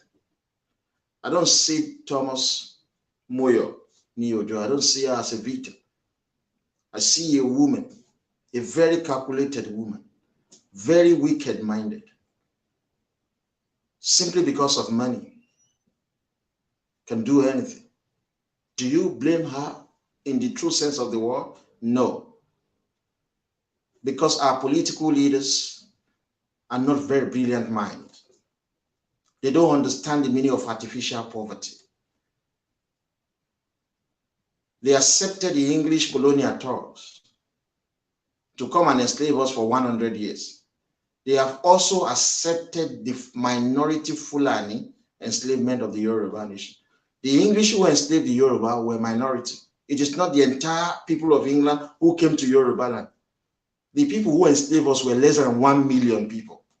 And we are more than them. Yet, because of guns, they suppressed and subjugated us. The Fulani that are enslaving us are minority. Yet, they have taken over all our space in Yorubaland.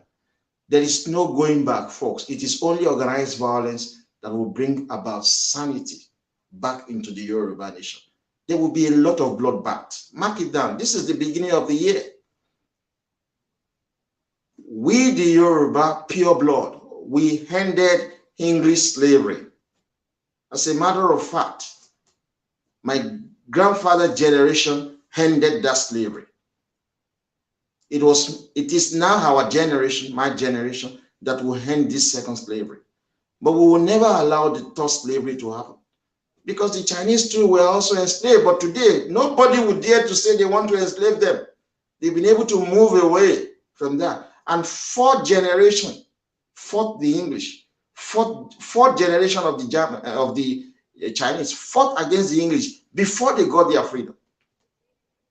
So our generation will close the deal, I'm telling you. So we want to say to you, when you see stories like that of Tunde Thomas You think long and hard about the implication on the Yoruba nation. The unitary system is going to destroy us. Fulani are immigrants in Nigeria. Do you know the meaning of immigrant? Foreigner. We Yoruba who are living in England, we are also immigrants. We are foreigners. But are we the one controlling the government in the United Kingdom? No. We cannot even be allowed to do a good job other than do horrible job of cleaning toilets and the streets, working as carer. That's what we do. We are immigrants like Fulani too. But how come the immigrant Fulani are the one in charge of your police, in charge of your custom, in charge of your waterways, in charge of your military, in charge of your prison, in charge of your taxes, are the one ruling you? English are behind Fulani externally. Igbo are behind Fulani inside Nigeria. Believe you me, if we destroy Lagos, all the problem that the Yoruba nation has faced with will be a thing of the past. And I've said this, and I'll close this book because I've said everything that needed to have been said. A number of people will say to us, organized violence is not good. We're going to destroy Yoruba thing. No, you're not destroying Yoruba thing. Apapa Wharf generates 6 trillion naira. Tinker Port generates 4 trillion naira. The combined revenue from these two ports is 10 trillion naira. Everything, every garden thing, Fulani takes it away. If you blow off these two ports, it is not Yoruba that is losing. It is actually Fulani that is losing 10 trillion naira. The international airport in Lagos generates 140 million US dollar every year from over 25,000 commercial planes. Fulani takes everything. If you blow up that place, it is Fulani that will be losing $140 million, not you, Yoruba. Look at what we've just posted. 10 most capitalized companies in Nigeria. They are all based in Yorubaland. Majority of them have their CEO as non-Yoruba people. Go and look at the top 100 businesses in England. You will never see a single Yoruba soul as their CEO. Why are we allowing Igbo? Why are we allowing Fulani? Why are we allowing English to be CEO of top 100 businesses in Yorubaland? Why? We're foolish. Because in England, they would never allow Yoruba to be CEO of their top 100 companies.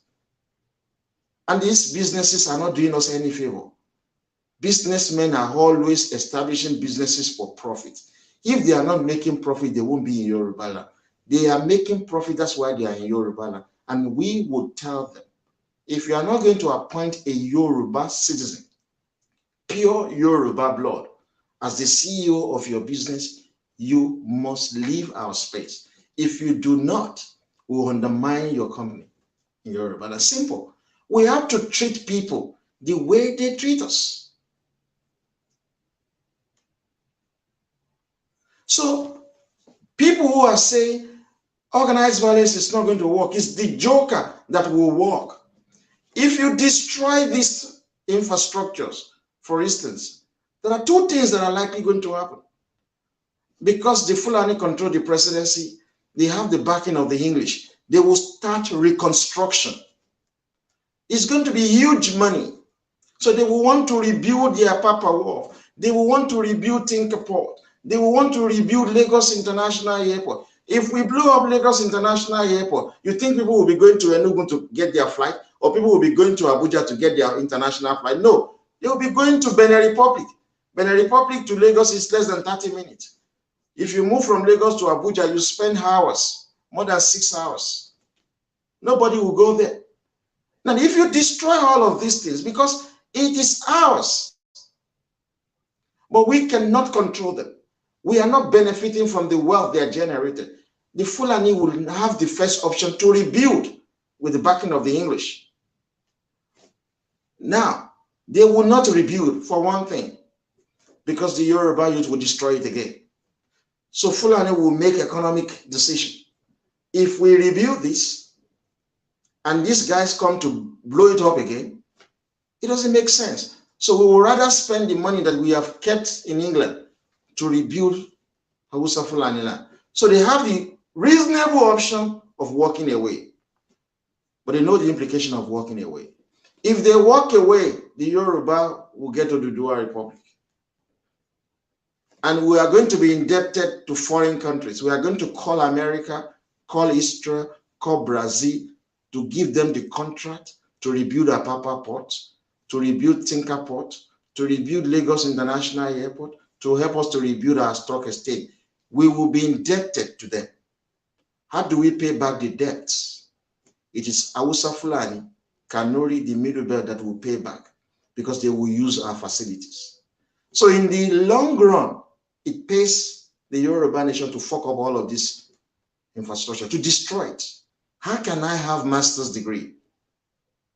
I have master's degree for more than 20 years now. I've written 5 books. I'm living horrible life in England. If you go back to Yorubaland, you can't control the ports. You can't get jobs in our airport. You can't get job in our police. You can't get job in our military. As Yoruba people, you'll be begging Fulani to give you jobs in Yorubaland. Does that make sense? No. That's why we are living abroad, miserable life. We are not allowed to control our own wealth. So if you destroy it, in the short run, it appears as if you have destroyed your infrastructure, but in the long run, you will be the greatest beneficiary for it. Now, let us consider this. If the Hausa Fulani says, oh, you've destroyed this infrastructure, we're going to rebuild it, because if we don't rebuild it, if we allow you to go, then we will be at your mercy. If we have Oduduwa Republic, believe you me, Fulani will not have ordinary AK-47 without the approval of the Yoruba nation, because they are going to bring in weapons through the waterways, and we will never be stupid for them to acquire better weapon than us that they can use against our children in future when we are no longer alive. So they know. The English are telling them the implications. That is why I'm telling you, Yoruba, you have power, but you don't know the value of your power. When the English politicians will say they are going to deport anybody, Yoruba should never be in their list. Yoruba should work with pride in England, because English are feeding on your wealth. England will never allow Nigeria to break. They know the implication. They will be poor. That is the truth. So Fulani will be told by the English that they should rebuild instead of allowing Yoruba to leave Nigeria. Because if Yoruba leaves, because you don't have waterway, you are fucked. That is why the ingenuity of those who lead us matters. That is why you must not vote for weak-minded people. You must not. You must vote for people who are willing to die for your cause. That's why the ingenuity of who we appointed as our political leader in Yorubaland is very important. If our political leaders are smart, they will go to the Caucasian in America and said to them, we're going to trade with you. Take certain percentage of our wealth in return for your military support. We fucked up English. It's simple. It is simple. Some idiot will tell you that America and England are one and the same. They are not. Since the end of the American Civil War, no English soul, anybody with English blood, would never be allowed to be president. Go and check the record. Name any Englishman that has been president of America. None. Every politician in America want to create jobs for their own people. That is how they win election. American people are more powerful than their politicians. The American people can remove their politician from power. So the political leaders in America, they just want to satisfy the interests of their people. So if the Yoruba nation is willing to trade certain percentage of our wealth with America, we will be free. And that is where the ingenuity of those who are leading us comes in. They know, the English, the Igbo, the Fulani, they know that Tinubu has that ingenuity. Tinubu has that brain power. Tinubu is the only one that can help to make Yorubaland great. Tinubu is the only man that can help to change the course of history of the Yoruba nation for good. Look at what happened in 1999. The Yoruba nation wanted Olufalaye as president. Igbo and Fulani voted for Obasanjo. You see that? In 1993, the Yoruba nation wanted MKO Abiola as president. Igbo and Fulani voted for Tufa. Anyone that Fulani and Igbo are against, who is a Yoruba citizen, is your savior. Today, Showore is being arrested every now and then. He's working for Fulani. Let me try and come to Nigeria. Fulani will kill me straight away. Nothing other than that. They know that I will never work for them. But Showore is working for Fulani. That's why they arrest him, take care of him, pay him money, and he will just shout, shout. Can I come home? I will be killed by Fulani. They know that I've exposed them with what the English is doing. That is it. And I want to say to Yoruba people, if somebody says, if you speak, no, this is what Igbo and Fulani have threatened me, and Yoruba Libra. They say, come home. You know what they are saying? We will kill you. That's what they are saying. We must kill them too. That is how life is. And in Tobayara Logungbe, look at how they have dehumanized all our women. Take any Yoruba woman who claims to love you. Yeah. She does not love you in toto. That is the truth. Any Yoruba woman that is in Yorubaland who wants you to bring her abroad, saying that I love you, Tori Toro. Bring her abroad. That is when you will know that she doesn't love you. Our kind of relationship in Yorubaland is about wealth. It is based solely on material things, not true love, because of the unity system.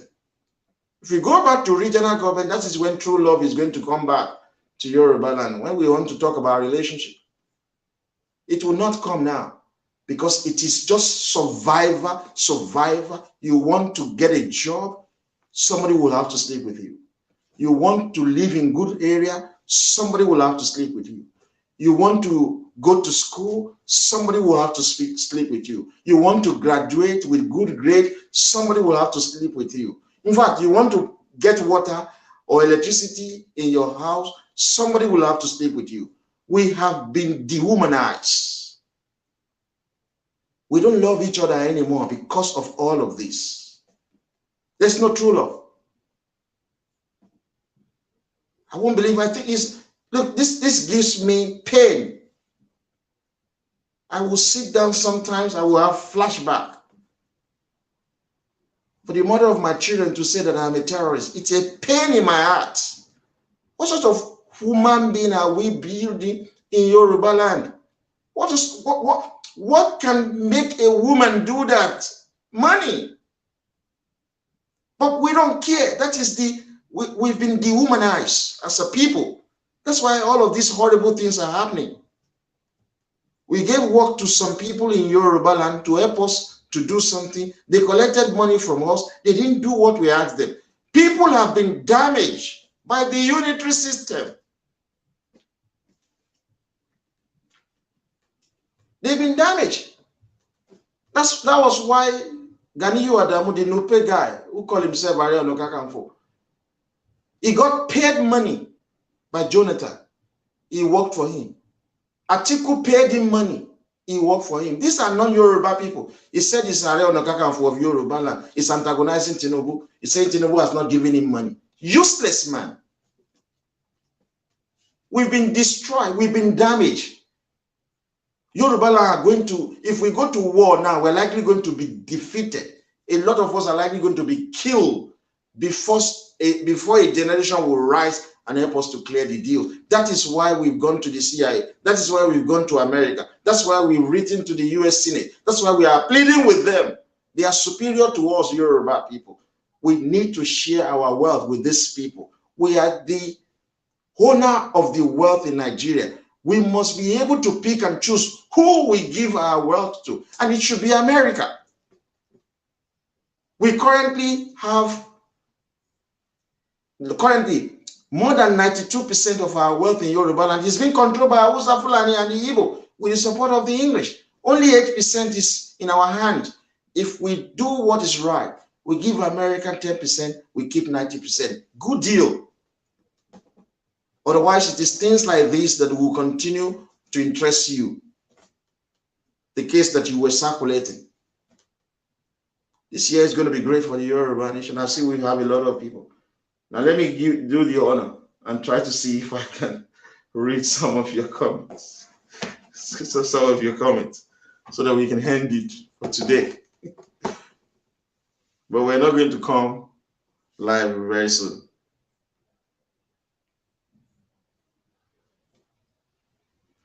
You are right, bro. Even in UAE, if you want to establish a company, a local Emirati must be the CEO of the company. Otherwise, UAE government won't give you license. That is the truth.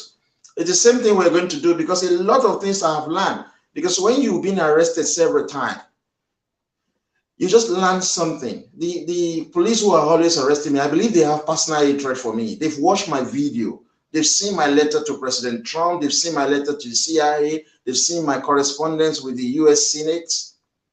I'm always condemning the action of their country, England. So I believe some of them have personal hatred for me, because I'm not English. That's what I want them to be treated the way they treat us in their country. How can England, who is stealing the wealth of the Yoruba, threaten Yoruba citizens with deportation from England? No, it baffles me. The English would never threaten a Japanese, a Chinese with deportation. The English would never threaten an African American with deportation, because if they do, this country are more superior to England. But the English are controlling the wealth of the Yoruba people, and they have that boldness to always threaten Yoruba with deportation. In their own country, the Financial Times top 100 businesses in England, you will never find a single soul who is Yoruba, but just pick the top 10 businesses in Yorubaland. You will see English as managing director and CEO. We're going to stop this, believe you me. We will stop. We are going to treat foreigners in Yorubaland the way we Yoruba that are living abroad, the way we've been treated. Before we can get our paper, we do all manners of horrible things. We even get involved in marriages that we are not interested in. We spend years without paper to work, and people just come into our homeland and make everything easy, and they even live better life than us. If you look at where English nationals are living in Lagos, great places, but we Yoruba, we live in deprived community in England. You see Igbo, they just come into Yorubaland, they go into armed robbery, they go into all manners of criminal activities, boom, they've bought houses. Is that how we are doing in America? Igbo don't have mortgage. They buy houses hands down. Where are they getting the money from? We are going to banks abroad to get mortgage before we can own a property. Everybody comes into Yorubaland and treat we Yoruba like foreigners. English threaten you with deportation in England. We should deport all English nationals in Yorubaland. And that's what we're going to do. It will be like a rude shock to you. We will identify English businesses in Yorubaland and ask them to close shops. We don't want you. Rather than you drinking, we've been saying this for years. You're not taking notice. Why are you still consuming Guinness Nigerian PLC beer products? Why are you still drinking it? You know that it is the English that are undermining your growth and your development, working with the Fulani to suppress you. You are still patronizing English businesses in Yoruba. That makes you foolish. That makes you animals. All of you, you see a lot of them. They will be shouting, Black Lives Matter, Black Lives Matter. Idiot, they are following English Premier Leagues. Manchester, Chelsea, Liverpool, they can even kill themselves over there. And they shout on top of the Black Lives Matters. It is the people you claim to hate so much. Why are you following their Premier Leagues? Why? What stops you from following the Yoruba leagues? You should be passionate about your own nation, but you are always passionate about foreigners, useless set of people. Black Lives Matters, idiots.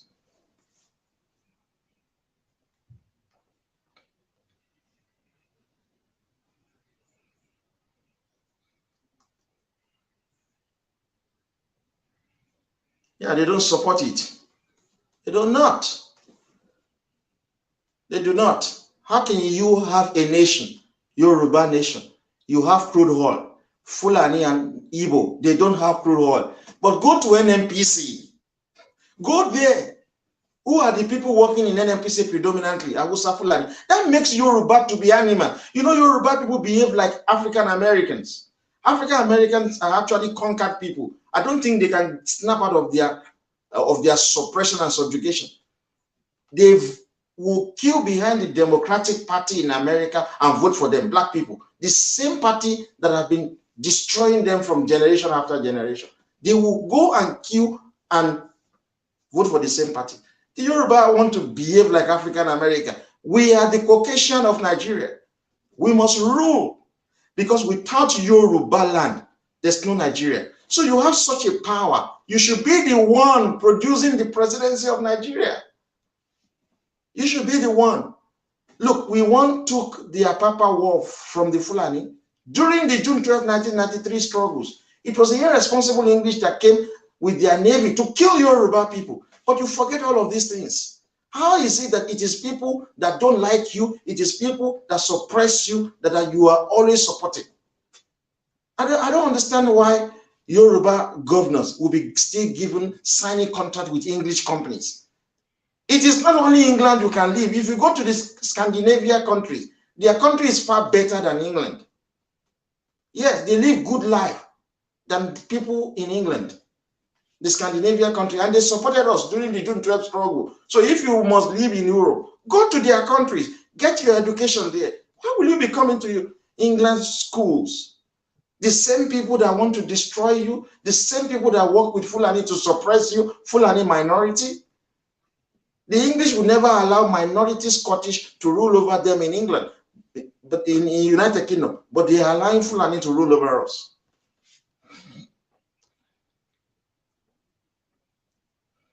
Thank you, Mr. Kazim. Yoruba is not a tribe. Yoruba is a nation. You understand? Within the Yoruba nation, there are tribes, like Akoko tribe, Remo tribe, Ijebu tribe, and several other, Akure, Owo tribes, and several others. Yoruba is not a tribe. Thank you so much, Ebon Kazim.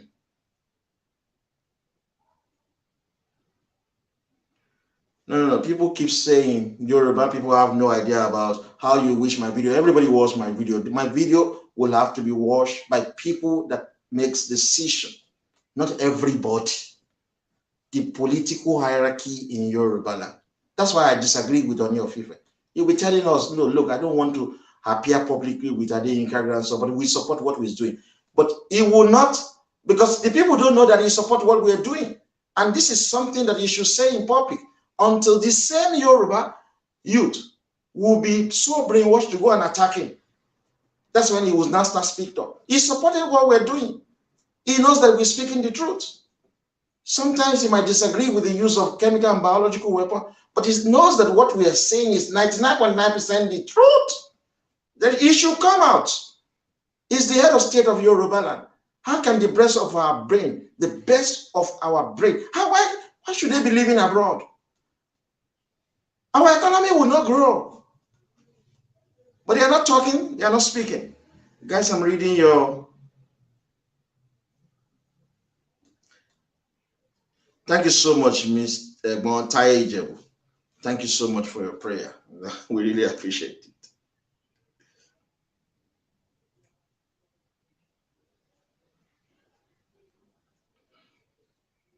So one thing I will say to you, those of you who are watching me, the solution is organized violence. Don't let anybody bullshit you. There will be bloodbath in that country. There's no dispute about that. We must develop chemical and biological weapons to defend our civilization. No, that is the truth. Ordinary policing. Look at Hamotekun, Buhari, Fulani, and the Inspector General of Police saying that they cannot carry gun. Minority dictating to majority. That's why I said to Yoruba Libra, we Yoruba will never request for a referendum from the minority Fulani. We are the majority. It is the Igbo and Fulani that must request for a referendum from us to leave Nigeria. We will leave on our own volition. We cannot plead to Fulani, idiots. Fulani minority, foreigner. I'm also a foreigner in England. With the irresponsible police in England arresting me every time, would they allow me to be the prime minister of their country? They will not. It is this idiot that will carry gun to come and kill me in my house if I try to be prime minister of the United Kingdom. Because I'm immigrant, but they are supporting minority Fulani who are not even from Nigeria to be president of Nigeria. Fulani will be the last, Buhari will be the last Fulani president in that country if their country remains. So you have got to prepare your own weapon. They have not allowed us to stockpile conventional weapons. So the choice is our human capital, brain power.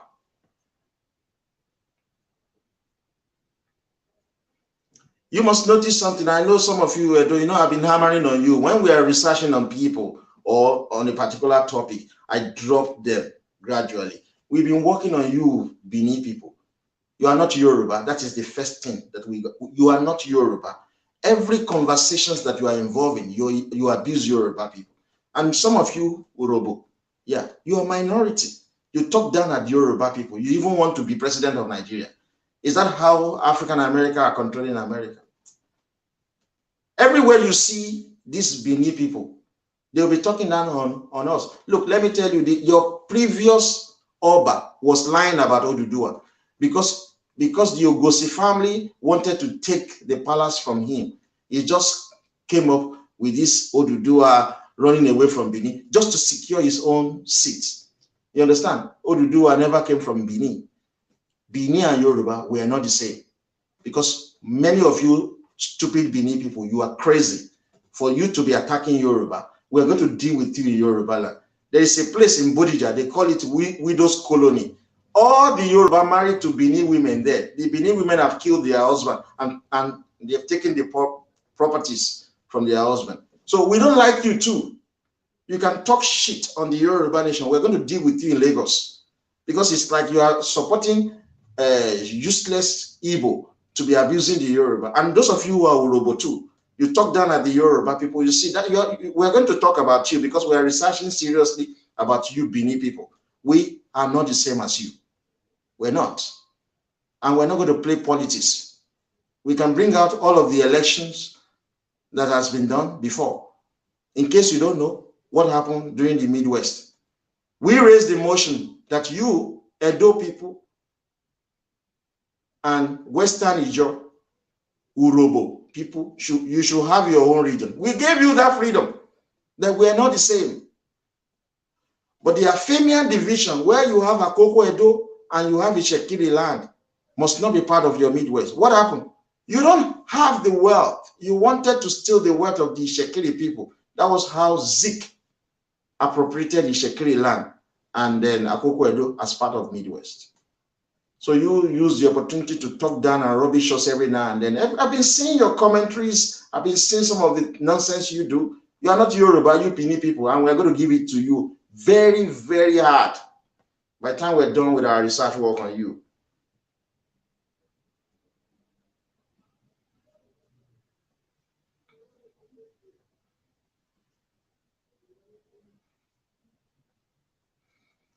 Of course, you know, Mr. Kazim, all the Yoruba Libra, they're stealing my material. They don't even know what is plagiarism, idiot. Many of them have never gone to university. They would take my work. People, I paid for research work, but I don't do research work anymore. It's young Yoruba that are doing it. We'll do research and then they will just take everything verbatim, circulated it. They won't credit it to my name. They will not. They do that a lot. You see the place, they've shut down my research base where I have a blog where I have kept over 190 research work that has never been published. I have over 1,000 published articles that are pure academics that has been published that the police shut down because they came to my house, they see the evidence. So they went and shut it down. I'm going to get them back. I'm going to get them back.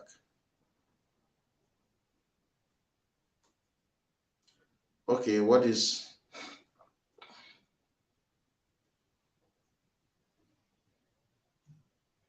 Oh, this one called himself Samari Owede. He said, oh, Nigeria, we are still deep in tribalism. Idiot, I live in England. Do they see me as one of them? No, England is not Yorubaland. So that is not racism or tribalism, idiot. You, Igbo, stay in Igbo land and use your woman capital. You cannot even do anything with your brain power. Now, you are talking about 5G technology that is antichrist. In China, they are already installing 6G technology. So you see, you lack woman capital, brain power. That's why you use this Igbo. That's why the only thing you do is crime. You're talking about tribalism. I live in England. Police arrest me like a common criminal. Is it my country? So if we go back to ordinary regional government, and I'm speaking like this, you think Yoruba police will come to my house? They will never come to my house because I'm speaking for the interest of the Yoruba nation. They will not come to my house because I'm a full-blooded Yoruba citizen. But in England, see the way Amana police arrest me every now and then. Because I'm not English. You're saying tribalism, idiot. You live in other people's country, you want to take the space away from them, you're talking about tribalism.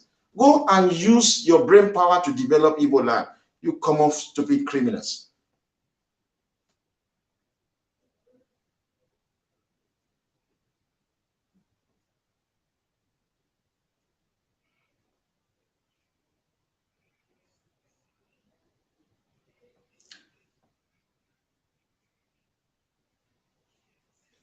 Kenyan, he said it's not only Yoruba women, it's all Nigerian women. I don't fucking care about Igbo women.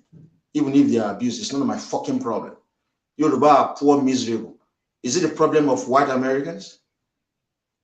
Eh? Our wealth resources are being stolen day and night by Fulani and Igbo. Who is concerned about that in the world? No. I'm not concerned about Igbo. Whether you are facing poverty or you are facing squalor or you are being destroyed, it's none of my fucking problem. Talk to your home political leaders to solve your fucking problem. I'm not concerned about Hausa Fulani. Nobody is concerned about the interests of the Yoruba. Anyway, it is only Yoruba that will need to speak about their own problem and resolve it. We have to resolve our own problem. We want to take back possession of our land. We don't want foreigners to be in charge of our police. When the last time police arrested me, 35 of them came to my house, all of them white and English. Why don't they allow us to control their police in their country? Or they should allow Scottish to control police in England. It's a simple thing. We're making demands. Don't talk about tribalism. Don't talk about, we're not concerned about Igbo. You, Igbo, your leader should be concerned about your problem. You cannot work as policemen in Yoruba land. No, we don't want that. You cannot work as military personnel in Yoruba land. No, go and work in your own space. It's a simple request. They talk about one Nigeria. You talk about Fulani will open their stupid mouth and say one Nigeria. Go to the port in Yoruba land. It is Fulani that you see there. Go to the police in Yoruba land. It is Fulani that you see there. Go to the military in Yoruba land. It's Fulani that you see there. And they talk about one Nigeria. In their own country, in their own region, it is still Fulani that are working on the top job. They start one Nigeria because they have the backing of the idiot English who give them guns and weapons to kill us. You're saying that the problem is everywhere. We're not concerned about you, guys. We're not concerned about you. I'm just trying to take some of your questions.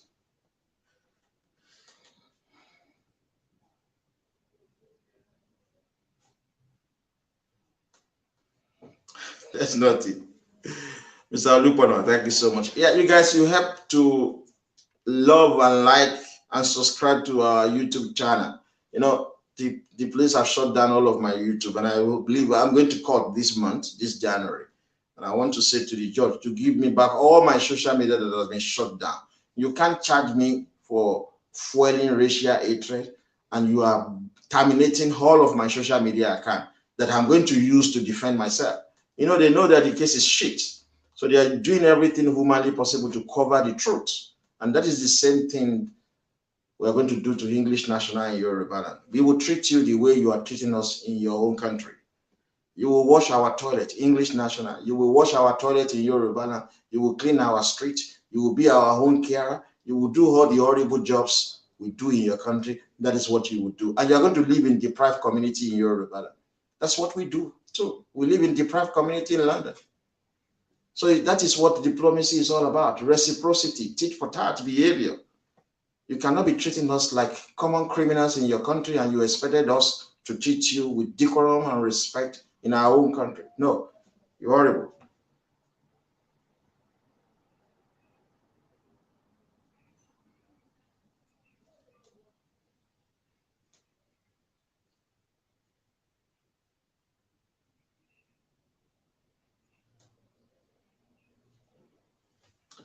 Do you know how much money that we Yoruba will pay for visa fee that are not granted to us? Even when we get abroad, you know how much money we'll spend. Try to regularize our stay. Now you have a think about this. Why? What stops us from making money from people who want to come to Yorubaland too? The amount of money England is making from visa fee from Yoruba people and from countries across the world is stupendous. That's why their country is great.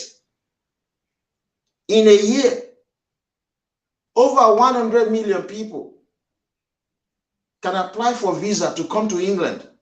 100 million. Maybe only 1 million people or maximum of 10 million people will be granted a visa. They are making stupendous wealth from visa fee. Do you know how many people who want to come to Yorubaland? If we charge Igbo resident permits, we charge them for resident permits, we're going to make a lot of money. This money will be reinvested into our economy. But what do we have? We just allow this Igbo to troop into our space. Fulani, they troop into our space. Everybody from across West Africa, they just come to Yorubaland, and we're not making money from it. You're creating nuisance across our homeland.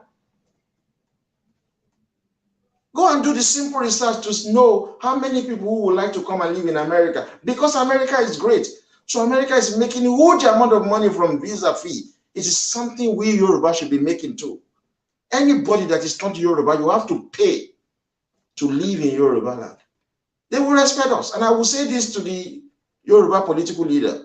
From this year, if we do not start to close down Igbo shops, Tinubu is not going to win the election in 2023. If we start to close down Igbo shops across Yorubaland now, Igbo in Yorubaland and Igbo in Igbo land, they will vote for Tinubu in 2023. So this is the year we should push them to the wall in our space. They've never voted for our political interests before. So if we push them, start by their shops, break down some of their shops, do some reconstruction, tell them to leave our space. Tell them. They will be telling each other. They will be telling their own people, go and vote for Yoruba, go and vote for Yoruba. They are going to destroy us if we don't vote for them. But if you think that you can negotiate with them to vote for you, history is there to be our guide. They have never voted for any Yoruba citizen before. Tinubu is not going to be an exception. Unless we start locking up their shops and destroying their businesses in Yoruba. That is the same joker the Fulani have been using on them. Fulani have been destroying them, yet they are queuing behind Fulani to vote for them. We must do the same thing. We must close down their shops across Yorubaland. If they refuse to go, we bring in Caterpillar to break down all the shops. We use it to construct hospitals or residential accommodation.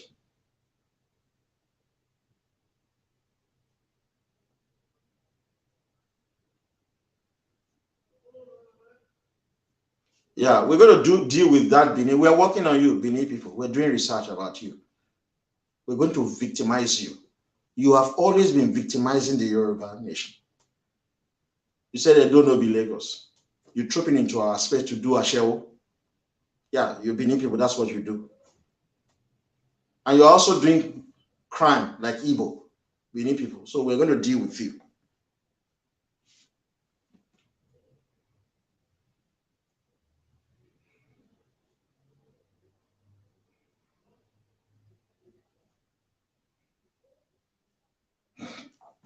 Yeah, Madam Mojisala Balogun, yeah, you're very right.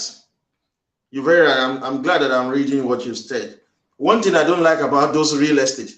Look, I live in England. I speak Yoruba every day of my life. It's something that I'm not very proud about. I would like to speak my language. I speak English rather every day of my life. in England. I'm not very proud about that, but I would like to speak Yoruba. When you look at some of these real estate developers, the estate are in English name, Parkview Estate. This estate, they just use English words, and we're not English. We find out that it is Igbo people that are just building houses all over Yorubaland. Go and develop Alaigbo, or what do you call it? Go back to your space. We're going to take back everything. You know, we came up with the concept of unexplained wealth order. You think the government have forgotten about that? We're going to take back everything you've done. So thank you, Madam Mojisola, for that. Mr. Lukono, I saw your question. Do we have alternative to Tinubu in 2023? I have said to the APC Yoruba that there must be alternative because nobody is indisposable or indispensable.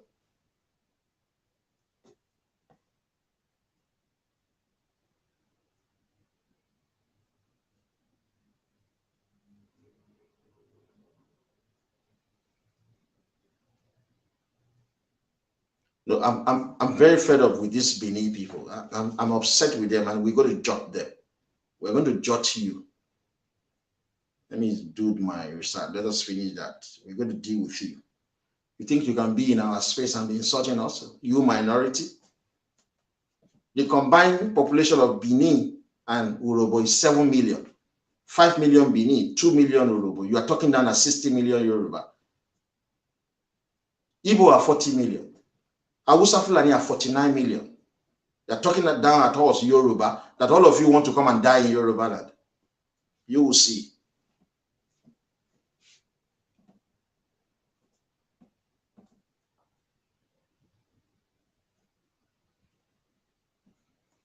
Yeah, as I said, yeah, you're right, Folani. I said some of my friends are in Ijo. Yeah, you know, Ijo are not brilliant people. No, they know. I'm speaking the truth. They are not brilliant mind. They just drink and womanize. That's all. If you want to destroy them, give them drink and give them women. You will destroy all of them. That's their problem. Today, they will come to me and say to me, we're not with Igbo. Igbo are crazy. Give them 24 hours. Maybe when the drink is clear from their face, they will be talking another thing. Though, Ijo people are fucked up anyway. They know. They're very emotional people. Little things jot their, confuse them. What is that we should deal with Igbo first? No, we've had enough of these stupid Bini people. You are not Yoruba, and we're going to deal with you.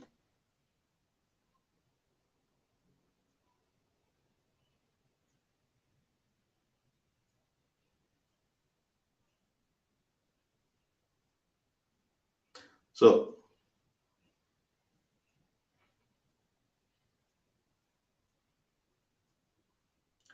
yeah.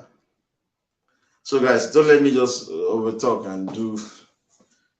May I have court case this January, and then we just go into court for. I want them to bring back my social media account, and we've requested for some documentation, which they haven't given to us. That's what we're asking for. I want to focus my attention on that because it's not easy to go for trial. This thing has started since 2019, and we have not even got into the proper trial stage. These are still pre-trial. It's costing us money, costing us time and energy. The time that we used to focus on our movement and do a lot of things, but we have to do this. So guys, so if you don't see me, I think after 17th of January, I might be, yeah, after 17th of January, I might be free, relax again. So we have a good thing that we want to do for the year. So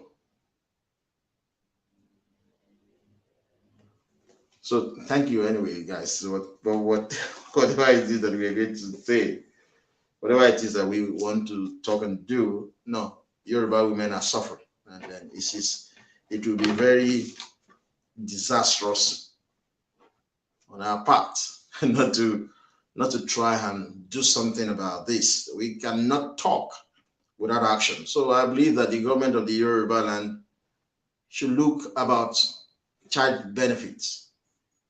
Even it could be 1,000 naira a month, it could be 5,000 naira a month. We need to do something like that. They should allow, we don't have database, unfortunately. There should be campaign that women who are over 30 should come and adopt children. But there will be a debate around that. I don't know whether somebody who is a single woman, unmarried, can adopt children. I don't know. It has to be debated. And then, like I formulated a policy, any woman that is over 30 who does not have a child cannot have abortion. No, it could be a policy. Cannot have abortion, and then there should be policy around child maintenance for men who decided to have unprotected sex to pay part of the bills for the development of these children that have been born out of wedlock. So these are some of the issues that we've done. We've taken our time to look at the policy. I have not made policy around polygamy, and it's because I have to sit down more than 12 women and talk to them over telephone, had an insight into their mind, and then none of them support polygamy. And then even though majority of men would like that, I have not made that as a policy recommendation.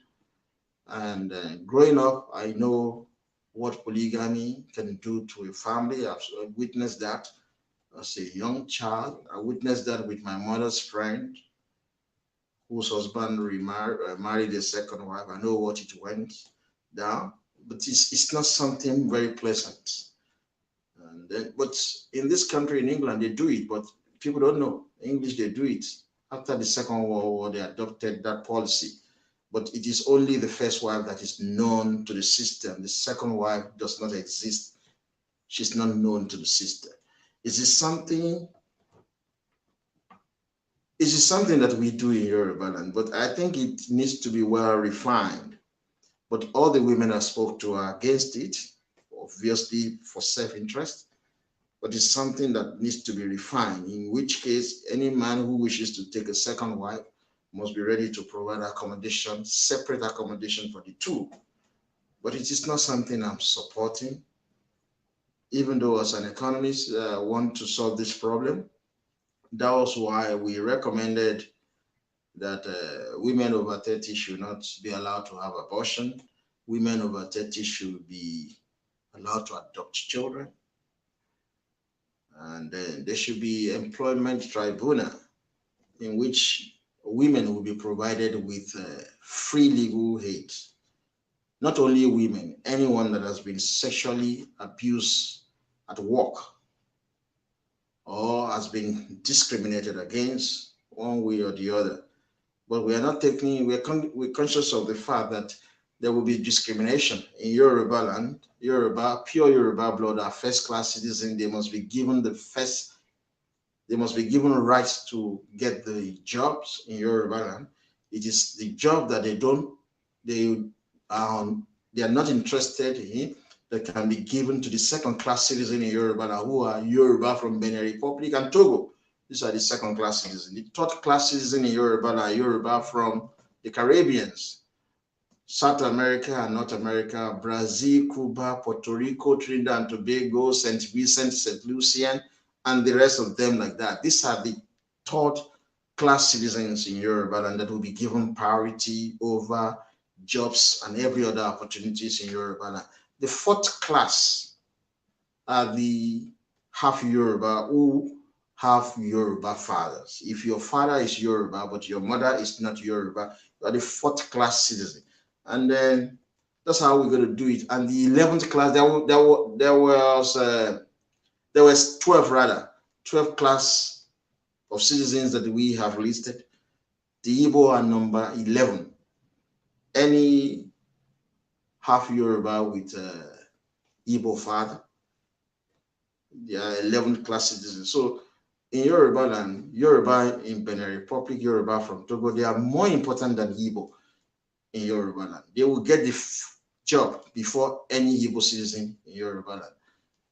Yoruba from Brazil, Cuba, Puerto Rico, they are more important than Igbo in Yorubaland. Igbo are 11th class citizens. So when we are giving people jobs, in Yorubaland. These classes of citizens will have to be at play. It is the same thing that the Yoruba are facing abroad. We black people in England, we are the 13th class citizen. So if it is the job that others have rejected, like cleaning, like security guard, like cashier work, like care work, name those mundane jobs. That is the job they offer us as black people. It's nothing to do with racism. This is not our country. If you don't want to do this kind of job, you build your own country.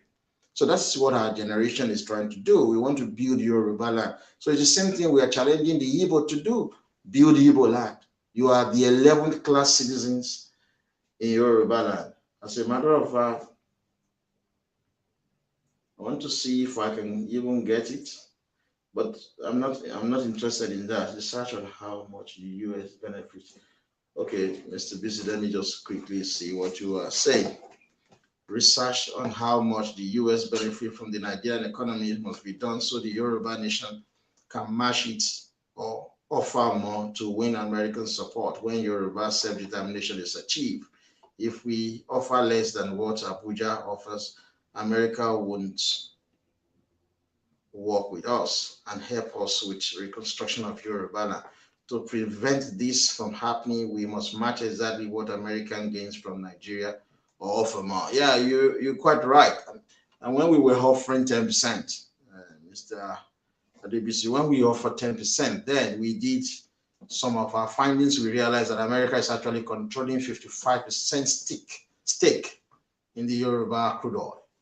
So what I suggested then at that moment was that, wow, now if we are offering them 10%, it's ridiculous. They won't take it, so they won't help us to defend Yorubaland, to fight the Fulani supported by the English. So what we did is that we requested for some time to think about this, and we found out that even in the Middle East, Americans control 80% of their crude oil, but in return, they help them to build infrastructures like road, electricity, railways, in return for the control of that stake.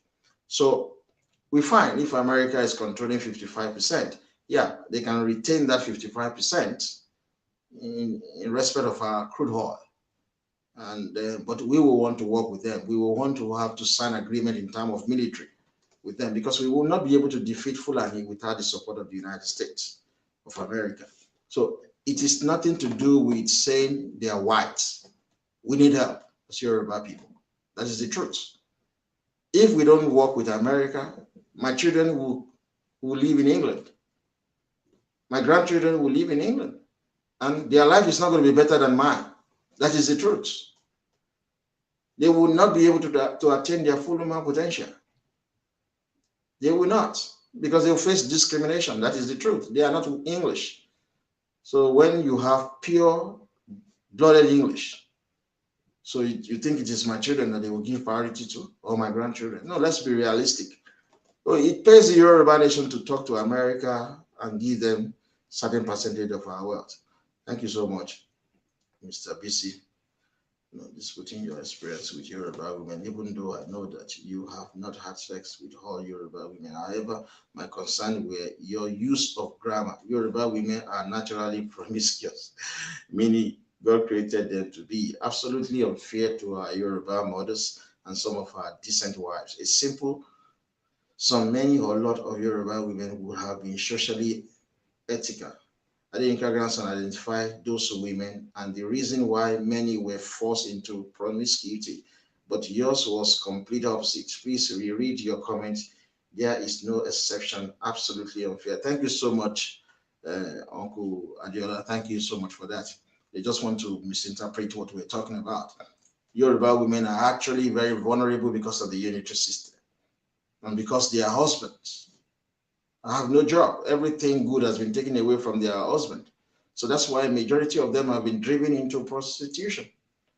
It is not something they want to do. And as government in Yorubaland, it is the responsibility of the government across Yorubaland to ameliorate the situation and correct it.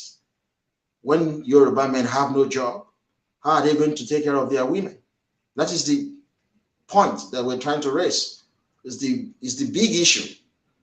We want the jobs in our police to be reserved for Yoruba people only. There are policemen in Igbo land too. Reserve all the jobs for Igbo people. There are policemen in Hausa Fulani land too. Let all Hausa Fulani take all the jobs in police in Hausa Fulani land. That's what we are asking. All the military personnel in Yoruba land should be 100% Yoruba people. All the military personnel in Igbo land should be 100% Igbo people. All the military personnel in Hausa Fulani land should be 100% Hausa Fulani people. That is what we are asking for. In terms of immigration, all the personnel in Yoruba land who are working in our immigration should be 100% Yoruba people. All the personnel working in immigration in Igbo land should be 100% Igbo people.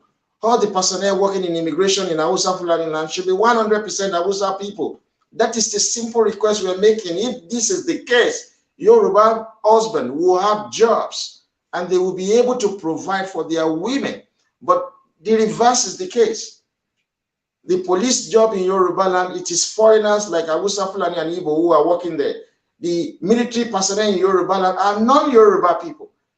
It is Hausa Fulani that are controlling our immigration, controlling our waterways, controlling our crude oil, controlling the taxes we pay in Yoruba land. This is what is fueling prostitution in Yoruba land. This is what is fueling Olosho in Yoruba land. This is the reason why our children are involved in Yahoo across Yoruba land.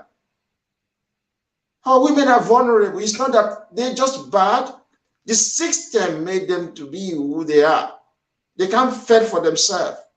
Everything a Yoruba woman wishes to do, somebody will be offering her sex in return. That is not right. That is what we want to correct. We will not be able to protect the Yoruba women if we continue with the unitary system. You don't see Hausa Fulani women getting involved in prostitution because it is their husband who controls the presidency in Nigeria. It is their people who are in charge of policing, military, immigration, and everything. So the Hausa Fulani women are enjoying life, and yet they contributed nothing. If you look at government agencies across Yoruba land, it is one useless Hausa Fulani man who has never been to secondary school, who is the director, who is the man in charge. This has to stop. They know that Tinubu will resolve this kind of problem. They know it. That's why they don't want the guy to be president of Nigeria. So thank you, sir, for correcting that misconception from that guy.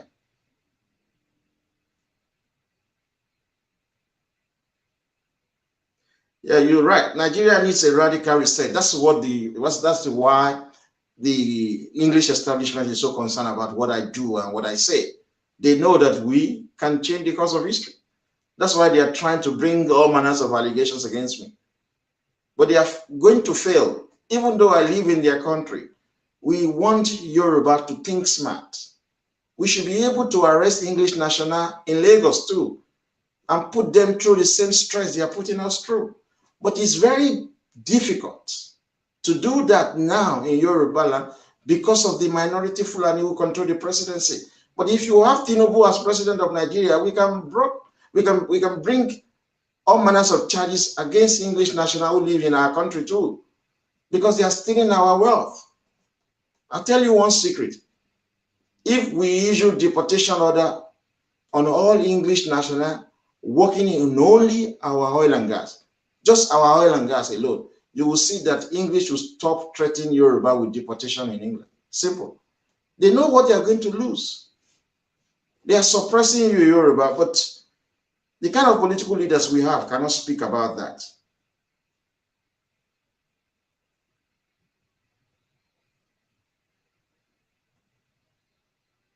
Let me see.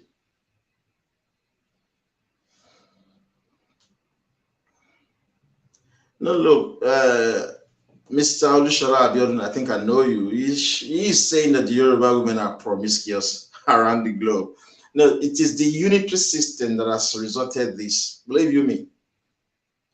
Political leaders don't want to speak about this. It's damaging for the Yoruba civilization. The bulk of our women are into prostitution. It's a fact. They are not standing across the street or across the road. No, they do it from their home. They do it from their hostel. They do it from their workplaces. Because of artificial poverty that has been created by Fulani, they created that artificial poverty by mopping up all the jobs in Yoruba land. They control your wealth. That's why the destruction of Lagos is paramount to making Yorubaland great. So that's why our women are going into that. We still have a lot of reasonable, fantastic Yoruba women who are not promiscuous. The unity system has damaged them.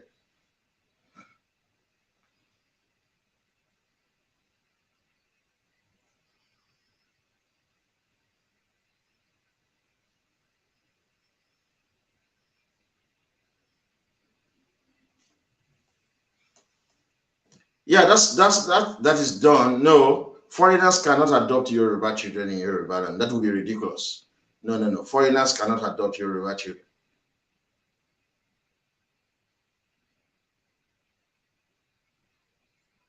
So a lot of people are attacking Olushola because of the statement he made, condemning completely all Yoruba women. It's wrong, and we have a lot of support base of Yoruba women. But one thing I always say to them that I would like to speak the truth and be honest.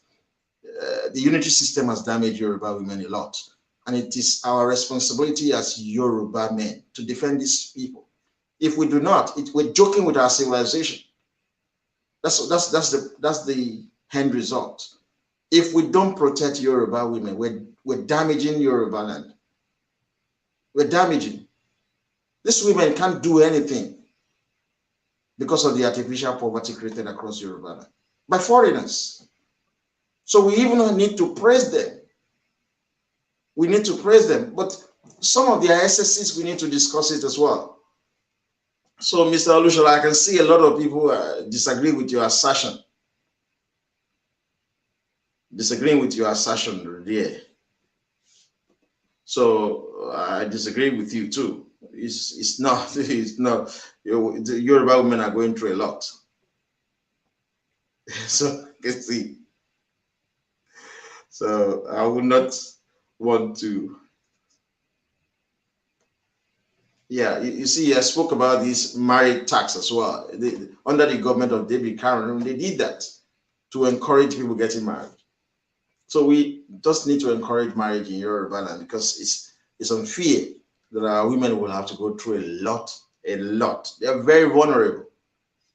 It is unfair of how the government in Yoruba land have decided not to help them. So today that will be the end of this lecture. The voting power of single women in Yoruba land. They are half of the total population of Yoruba women in Yoruba land, and they take 30% of the adult population.